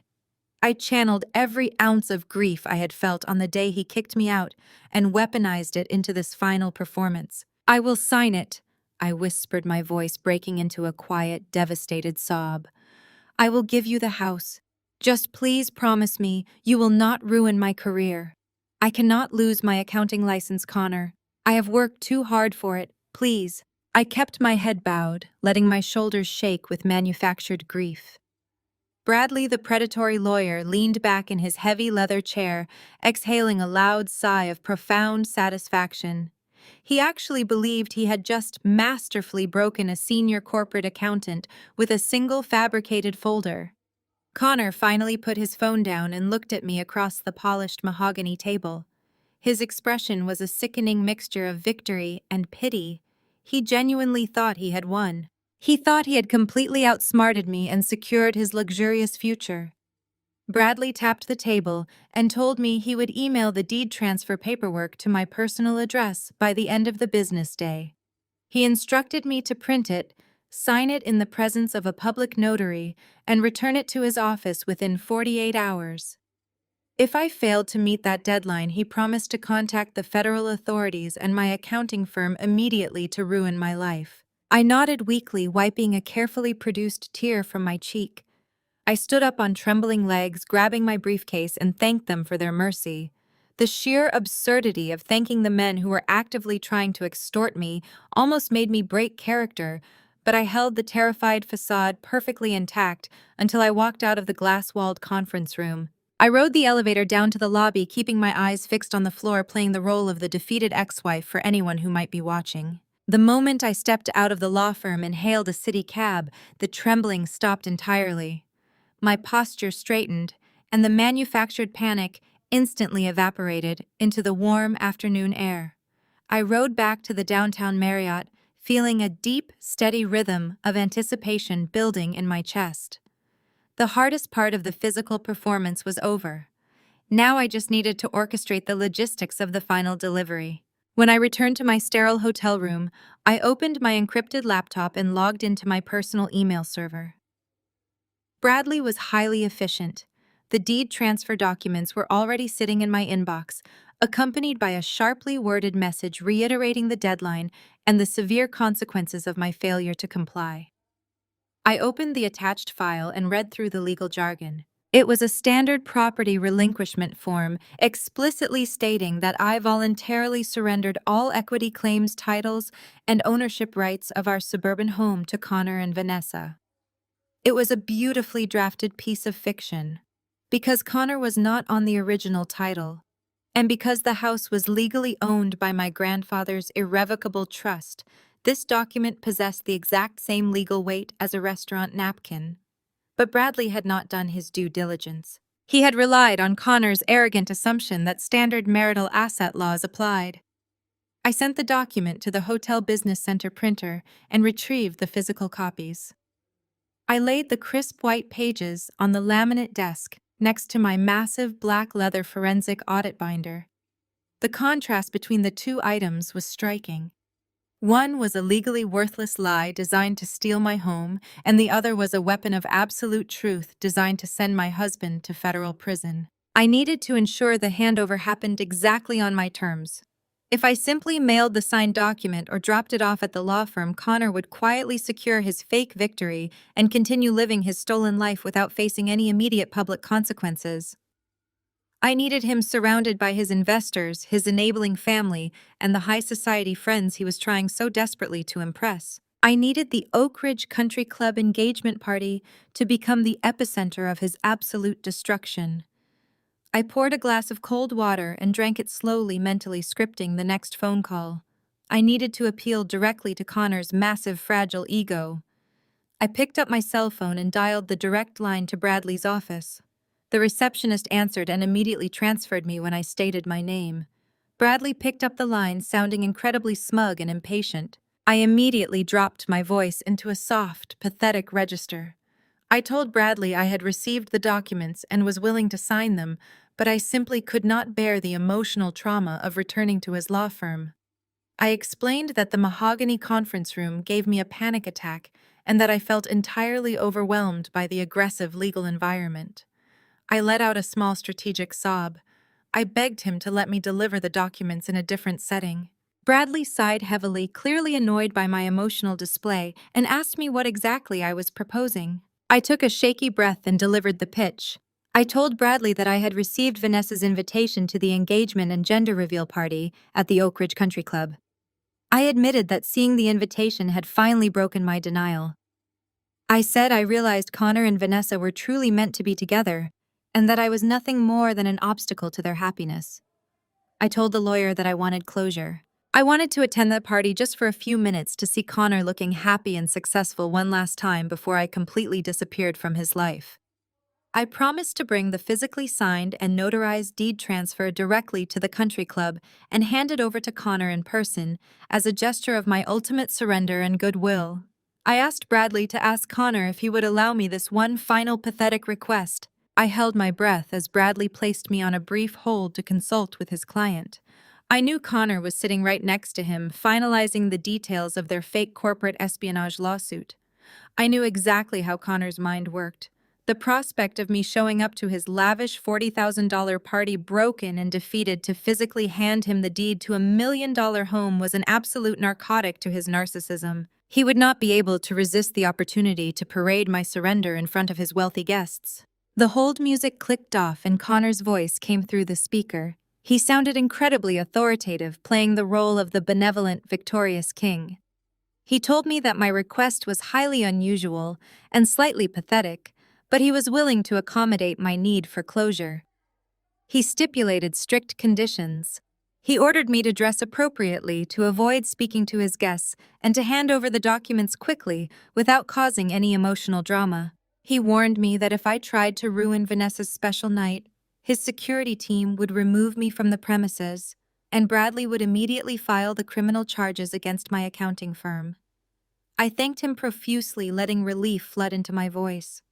I promised I would be the picture of quiet submission.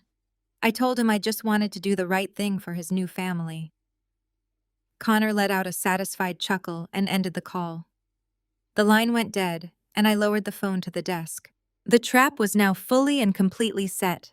He had eagerly invited his own executioner into the grand ballroom. I spent the rest of Friday afternoon finalizing every single detail of my counterstrike.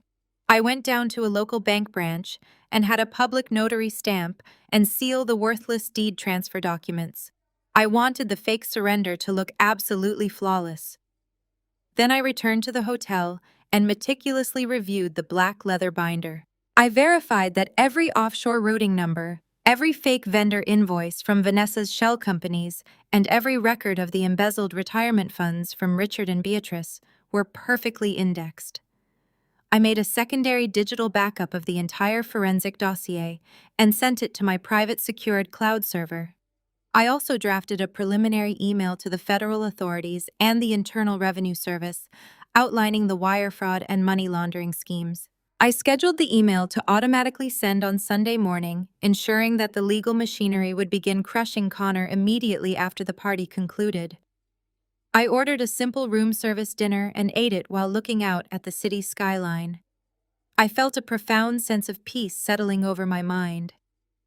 The grief, the confusion, and the crippling betrayal that had weighed me down just a few days ago were completely gone. They had been burned away by the sheer velocity of my purpose. I had been a loyal wife, a generous friend, and the sole financial provider for a family that actively despised me. Now I was simply an instrument of calculated justice. I walked over to the small hotel closet and unzipped my hanging garment bag. I carefully removed the outfit I had selected for the country club gala. I was not going to wear a subdued dress or try to blend into the background. I had chosen a stunning tailored designer suit in a deep, commanding emerald green. It was an outfit that projected absolute power and unshakable confidence. I laid the suit across the bed, making sure there were no wrinkles. I placed the heavily tabbed black leather binder next to my matching designer briefcase. Tomorrow evening, Connor expected a shattered, weeping woman to crawl up to his stage and hand him the keys to his stolen kingdom. He expected to look down at me from his pedestal of fabricated wealth and offer a sickeningly gracious smile, while his parents and his mistress cheered. He had absolutely no idea that the woman walking into that ballroom was bringing a storm that would wipe his entire existence off the map. I turned off the hotel lamp and climbed into the stiff corporate bed. I closed my eyes and fell into a deep, dreamless sleep, ready for the grand finale. Saturday evening arrived with a crisp coolness that perfectly matched my internal temperature. I stood in front of the hotel mirror, making the final adjustments to my emerald green tailored suit. The fabric draped flawlessly, projecting an aura of absolute, unshakable authority. I clipped a simple gold watch around my wrist and picked up my designer briefcase, feeling the heavy, satisfying weight of the forensic audit binder secured inside. I walked out of the hotel and stepped into the waiting town car, directing the driver to the Oak Ridge Country Club. The drive through the wealthy suburban streets was incredibly peaceful. I watched the sprawling manicured lawns pass by, knowing that the man who thought he had broken me was currently standing inside a fortress built entirely on federal wire fraud. When the car pulled up to the grand entrance of the country club, the sheer scale of Connor's financial recklessness was immediately apparent. Valets were rushing to park a line of luxury vehicles. Inside the massive double doors, the grand ballroom was an explosion of opulent pastel decorations. Crystal chandeliers cast a warm golden light over dozens of round tables covered in pristine white silk tablecloths. Massive floral centerpieces featuring imported white roses and pale pink peonies dominated the room. In the center of the space stood a towering ice sculpture carved into the shape of a stork delivering a baby. Waiters in crisp black and white uniforms circulated flawlessly, carrying silver trays loaded with premium champagne flutes and expensive hors d'oeuvres. It was a sickening display of stolen wealth. I stepped into the grand ballroom holding my briefcase securely at my side. The room was absolutely packed with the city elite.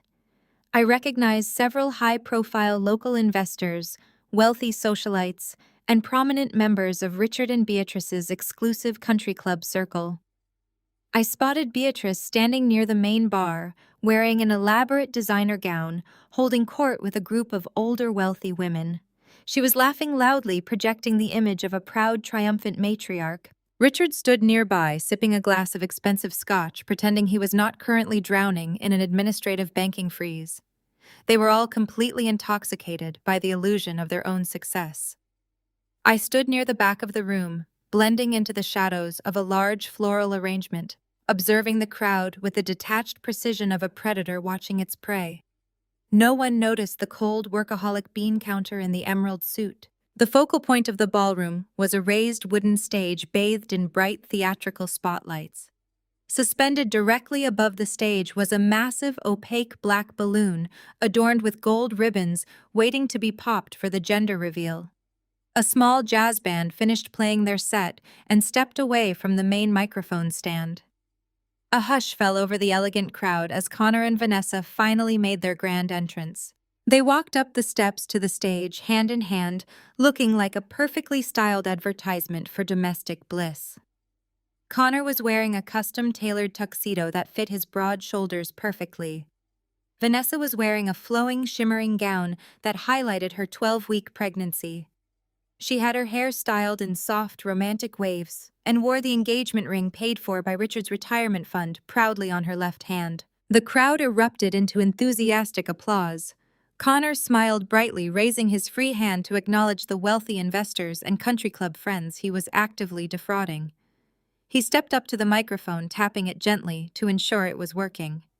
The rhythmic tapping echoed loudly through the cavernous ballroom, commanding absolute silence from the captive audience. "Thank you all for coming tonight," Connor began, his voice smooth, deep, and dripping with manufactured humility. "Looking out at this room, I am overwhelmed by the incredible support and love this community has shown us. Building a technology company from the ground up requires massive sacrifice and relentless dedication. But standing here tonight with my beautiful partner Vanessa and our growing family, I know that every single late night and every single hardship was absolutely worth it." Beatrice clapped loudly from the front row, wiping a fake tear from her eye. The investors nodded approvingly, entirely unaware that the technology company Connor was boasting about was nothing more than a string of virtual mailboxes in a strip mall. Vanessa leaned her head against Connor's shoulder, playing the role of the devoted, supportive muse with sickening perfection. "We brought you all here tonight to celebrate new beginnings." Connor continued, his voice swelling with theatrical emotion. We are here to reveal the gender of our beautiful baby and to officially announce our engagement. But before we pop that giant balloon up there, I want to take a brief moment to talk about grace. I want to talk about the power of forgiveness and the importance of leaving toxic energy in the past. Connor scanned the crowded ballroom, his eyes searching the faces of his wealthy guests. He was looking for me. He wanted to execute the final devastating phase of his psychological warfare. He wanted to publicly humiliate me and cement his narrative of total victory. His eyes finally landed on me, standing quietly in the shadows near the back wall. A slow, arrogant smirk spread across his handsome face. He gripped the microphone tighter, leaning into the stand. "Tonight is about moving forward," Connor announced, locking his gaze directly onto mine.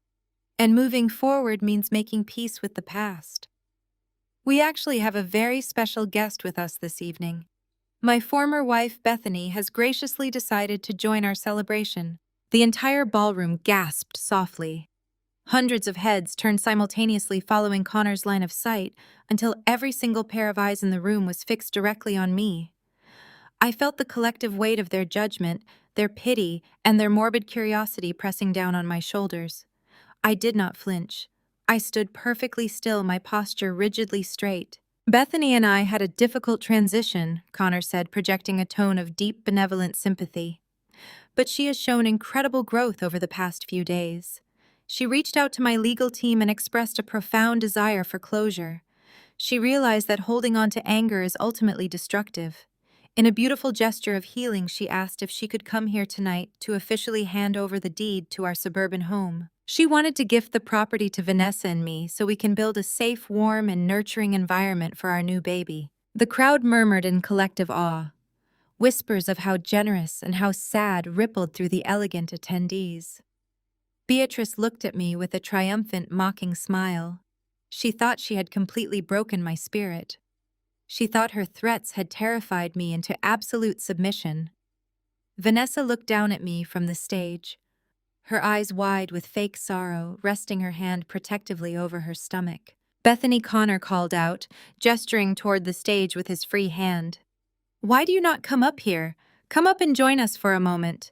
Give Vanessa the gift, and let us officially start this new chapter with no hard feelings."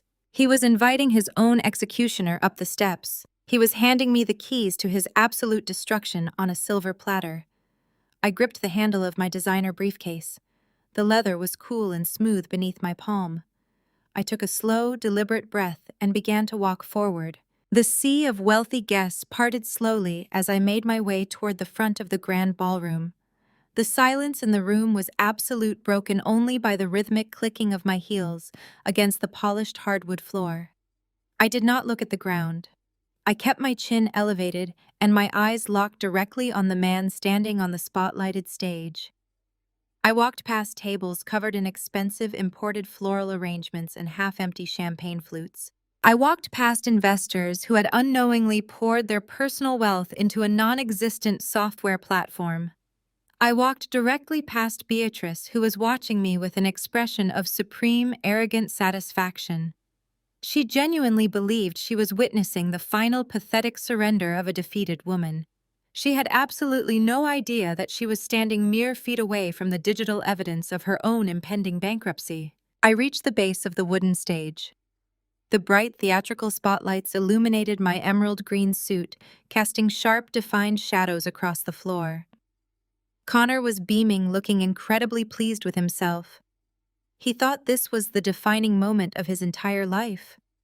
He thought he had successfully manipulated his ex-wife into handing over $1 million real estate asset in front of the entire city elite. He reached out his hand, offering to help me up the small wooden staircase. I ignored his outstretched fingers. I gripped the handrail and walked up the steps under my own power, moving with a deliberate, unhurried grace. I stepped onto the platform and walked across the stage until I was standing directly between Connor and Vanessa. The giant black gender reveal balloon hung heavily over our heads, swaying slightly in the air-conditioned breeze. The audience watched in rapt, silent fascination. They were expecting a tearful breakdown. They were expecting a broken woman to pull a single legally binding piece of paper from her bag and hand it over while weeping softly into a microphone. They were expecting a tragic romantic drama. I unclasped the brass latch on my designer briefcase. The sharp, metallic click echoed loudly through the microphone Connor was holding. I did not reach for the worthless, fake deed transfer document Bradley had emailed me. Instead, I slid my hands into the reinforced compartment and firmly gripped the thick, heavy spine of the master forensic dossier. I pulled the massive black leather binder out of the briefcase and held it up. The color-coded index tabs, red for wire fraud, blue for offshore money laundering, yellow for retirement embezzlement, flared brightly under the intense stage lighting. The binder was dense, heavy, and undeniably imposing. It did not look like a property deed. It looked exactly like a weapon. Connor stared at the massive black binder, a flicker of genuine confusion finally breaking through his arrogant facade. His eyebrows furrowed and his hand lowered slightly. "That is not the property deed," he whispered, his voice dropping so the microphone would not pick up the sudden uncertainty in his tone. "What is that, Bethany? What did you bring up here?" I did not answer him. I turned to Vanessa, who was standing frozen in her flowing maternity dress. She was clutching her small evening bag, looking completely bewildered by the massive object in my hands. I stepped directly into her personal space.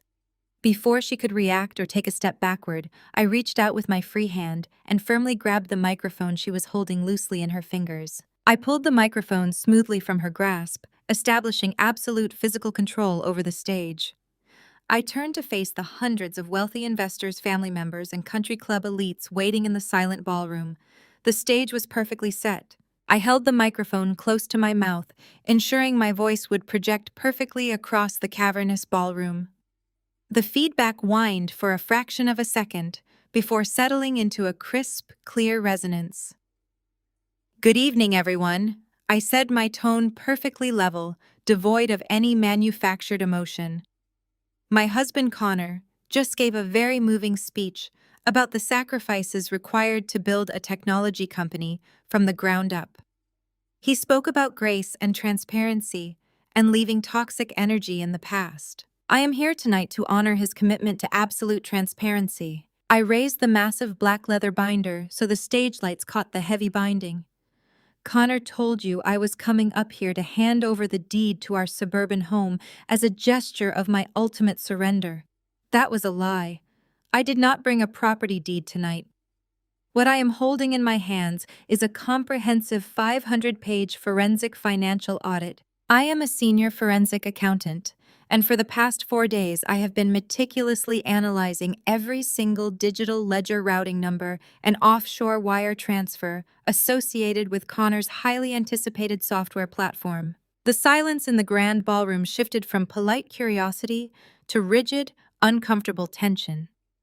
I could see the high-profile local investors sitting at the front tables exchanging nervous glances. Their champagne flutes were suddenly lowered. I am looking at the men and women in this room who wrote massive seed funding checks to support a revolutionary market analytics platform. I continued, my voice slicing through the heavy air. "I need to inform you officially that your software platform does not exist. There is no source code. There are no cloud hosting servers. There is no payroll for independent developers. Connor's technology startup is a complete fabrication. It is a hollow shell company designed specifically to launder your investments." Connor lunged forward, his face pale with sudden sheer panic. He reached out, trying to grab the microphone from my hand. "Bethany, stop it right now," he hissed, his voice frantic. "Turn off the microphone." I effortlessly sidestepped his desperate grasp. I maintained my grip on the microphone and turned my body slightly, keeping him in my peripheral vision while addressing the crowd. "If anyone tries to cut the audio to this stage, I will immediately distribute the digital copies of this audit to the local news stations and the federal authorities sitting outside," I warned smoothly. The sound engineer standing near the mixing board froze completely, dropping his hands from the control panel. I turned my attention back to the captivated audience. "Instead of paying developers, Connor has been systematically routing your investment capital into 3 specific limited liability companies: Apex Consulting Solutions, Zenith Development, Summit Media Group. These corporate entities are not technology research firms. They are registered to a single virtual mail drop box in a suburban strip mall. And the sole managing director of every single one of those shell companies is standing right here on this stage. I gestured with my free hand toward Vanessa. She took a stumbling step backward, her face draining of all color. She raised her hands to her mouth, shaking her head in mute horror. My husband has been paying his mistress massive monthly retainers under the guise of external corporate consulting, I announced clearly. He took your venture capital and used it to fund luxury vacations. When he told you he was pitching investors in Miami, he was actually booking a $6,000 luxury spa retreat in Aspen. When he claimed he was securing server architecture in Austin, he was renting a private beachfront villa in Cabo San Lucas. They took your money and they routed it straight through these shell companies into an untraceable banking institution in the Cayman Islands. The ballroom erupted into a chaotic symphony of outraged gasps and angry murmurs. Several investors immediately stood up from their tables, their faces flushed with fury, pointing at Connor. Connor was stammering violently, taking steps backward, holding his hands up in a futile gesture of surrender. But that is only a fraction of the financial devastation. I continued, raising my voice to cut over the rising noise. Because Connor did not just defraud his professional investors to pay for his new life. He decided to target his own family. I walked slowly down the wooden steps of the stage, my heels clicking sharply. The crowd parted instantly, allowing me a clear path directly to the VIP table where Beatrice and Richard were sitting. Richard looked absolutely terrified. Beatrice was gripping the edge of the white silk tablecloth, her arrogant, triumphant smirk completely obliterated. I stopped directly in front of Beatrice. I unclipped the massive black leather binder and pulled out a thick stack of printed banking ledgers. I dropped the papers directly onto the center of her table, right next to her half-empty crystal champagne flute. Beatrice, you told me on the phone that Connor was a passionate, visionary man, building a beautiful new family, I said into the microphone, ensuring every person in the room heard her specific hypocrisy. You told me to walk away quietly because his startup money belonged to Vanessa and his unborn child. I want you to look very closely at the routing numbers on those deposit slips I just handed you. Richard scrambled to pick up the papers, his hands shaking violently. He adjusted his glasses and stared at the highlighted rows of data. A strangled, suffocated sound escaped his throat. Your brilliant entrepreneurial son did not just steal from his investors, I announced, projecting my voice across the grand ballroom. He is the authorized financial proxy for your retirement trust. Over the past 12 months, he has completely and ruthlessly embezzled your entire life savings. He bled your wealth management accounts absolutely dry to maintain the illusion of his success. Beatrice let out a sharp, horrified gasp. She ripped the papers from Richard's trembling hands, staring at the depleted balances. You are looking at the exact reason why your bank placed an administrative hold on your accounts yesterday. I continued staring relentlessly into Beatrice's panicked eyes. Connor triggered massive federal fraud alerts because he had to strip the very last drops of your liquid capital just to afford this party. The imported white roses, the custom ice sculpture, the premium open bar. You are all enjoying tonight. It was all purchased with your stolen retirement funds. He even used your money to buy Vanessa's $40,000 engagement ring. Your golden boy bankrupted you to buy the affection of my best friend. The entire country club descended into absolute pandemonium. Investors were shouting, demanding their money back. Richard slumped into his chair, clutching his chest, looking as though he might have a heart attack. Beatrice stood up, her designer gown shaking, and let out a piercing, guttural scream directed entirely at her son on the stage. Connor was completely paralyzed. He stood frozen under the theatrical spotlight, sweating profusely, his mouth opening and closing without making a single sound. Vanessa was hyperventilating, clutching her stomach, leaning against the microphone stand to keep herself from collapsing onto the floor. I walked calmly back toward the center of the ballroom floor, standing directly beneath the massive opaque black gender reveal balloon hanging from the ceiling. I looked up at Connor, offering him a cold, razor-sharp smile. You brought me here tonight because you wanted to humiliate me, Connor, I said, my voice slicing through the chaotic shouting of the crowd. You wanted to force me to hand over the deed to our home so you could nest in my territory. You sent your predatory lawyer to threaten my career with a fabricated corporate espionage lawsuit if I did not sign the property over to you. Connor found a fraction of his voice. You signed it? He stammered, wiping sweat from his forehead. You told Bradley you signed the transfer. I did sign a piece of paper, I replied smoothly. But your lawyer forgot to run a basic title search. If he had, he would have discovered that my name is not technically on the primary property deed as an individual owner. The sprawling suburban home you are currently living in was purchased entirely with funds generated by my late grandfather's irrevocable trust. The house is legally classified as a direct asset of that corporate trust, and I am the sole primary beneficiary. Connor stared at me, the blood completely leaving his handsome face. He finally realized the magnitude of the trap he had walked directly into. You have absolutely zero legal rights to that property, Connor, I announced, delivering the final devastating blow. You are nothing more than an unauthorized squatter. And because you explicitly ordered me to leave the premises on Tuesday, I authorized my trust administrators to take immediate protective action. While you were standing on this stage tonight drinking stolen champagne and basking in your fake glory, my legal team was at the house. They executed a formal lockout procedure. The locks have been completely changed. The security codes have been wiped. Your belongings have been boxed and moved to the curb. Vanessa let out a loud, sobbing wail, her knees finally buckling. She slumped down onto the wooden stage floor, sobbing hysterically into her hands. You do not have a startup company, I stated, my tone dropping to a quiet, lethal whisper that resonated through the room. You do not have your parents' retirement money. You do not have your investors' capital. And as of tonight, you and your pregnant soulmate do not have a home. You are completely and utterly homeless. I turned off the microphone. The small electronic click signaled the absolute end of his existence. I dropped the microphone onto the polished hardwood floor. I turned my back on the stage, the screaming investors, and the shattered, delusional family. I gripped my designer briefcase and walked slowly and deliberately out of the grand ballroom, leaving them all to burn in the spectacular fire of their own making. The heavy oak doors of the Oak Ridge Country Club closed behind me, shutting out the cacophony of absolute destruction. Even through the thick wood, I could hear the distinct sound of shattering glass and furious shouting. The elegant engagement party had instantly devolved into a financial war zone. The high-profile investors Connor had desperately tried to impress were now acting like cornered predators.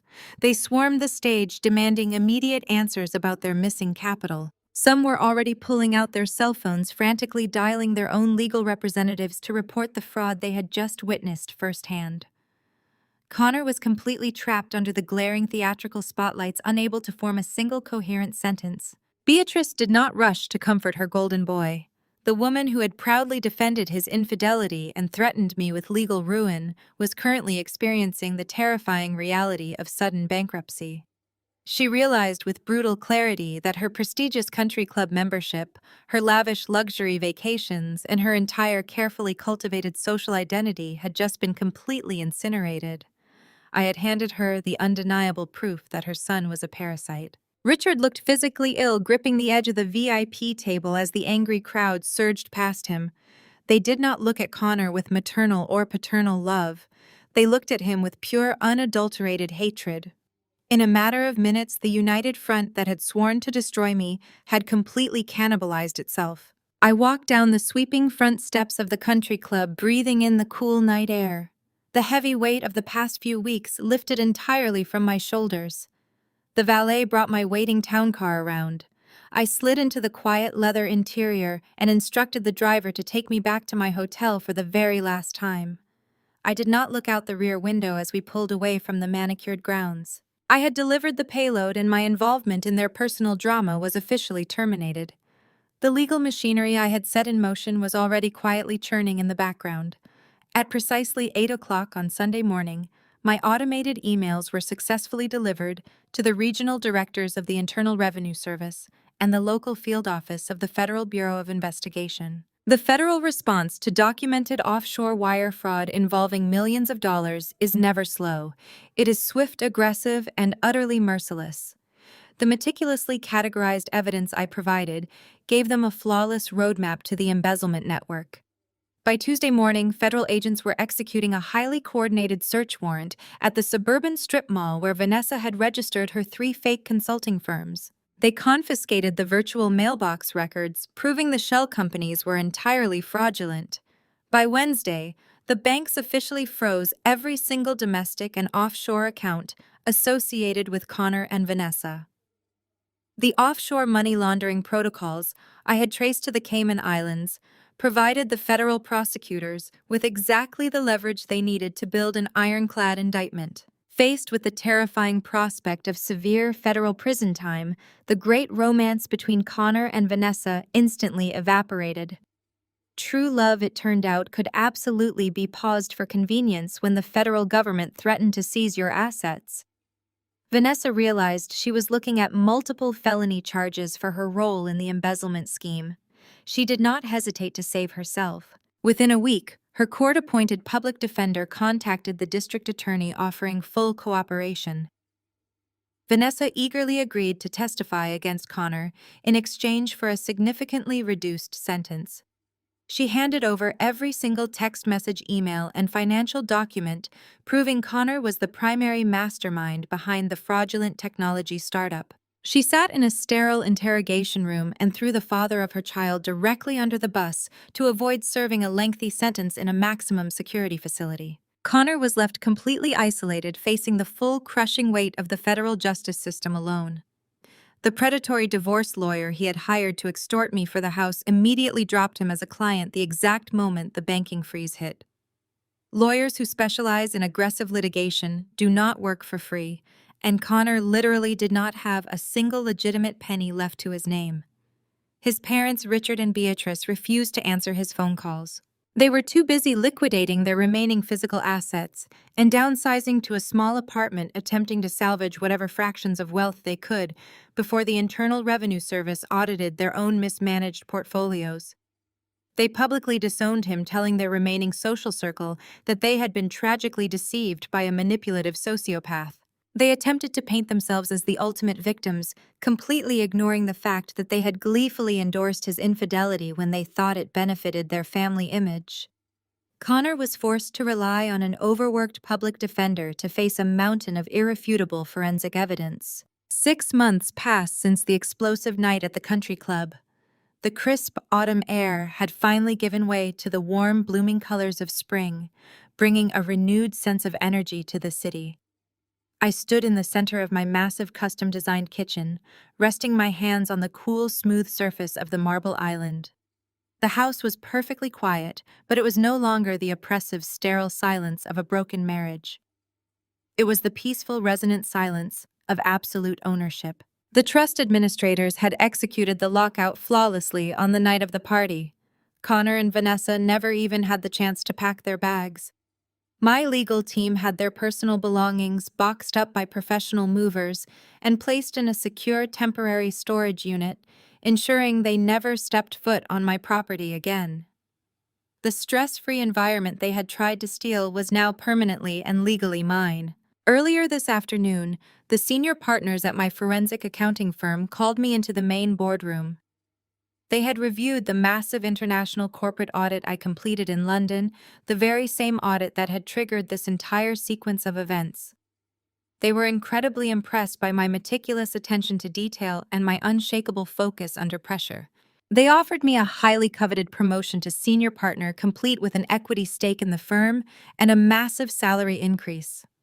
I accepted the position with a calm, confident handshake, knowing I had earned every single metric of my success.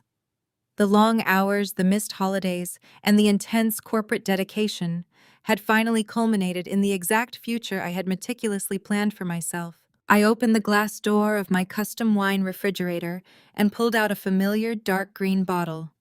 It was a vintage champagne, the exact same brand of premium champagne Connor and Vanessa had been drinking on my beige linen sofa on the day they proudly announced their betrayal.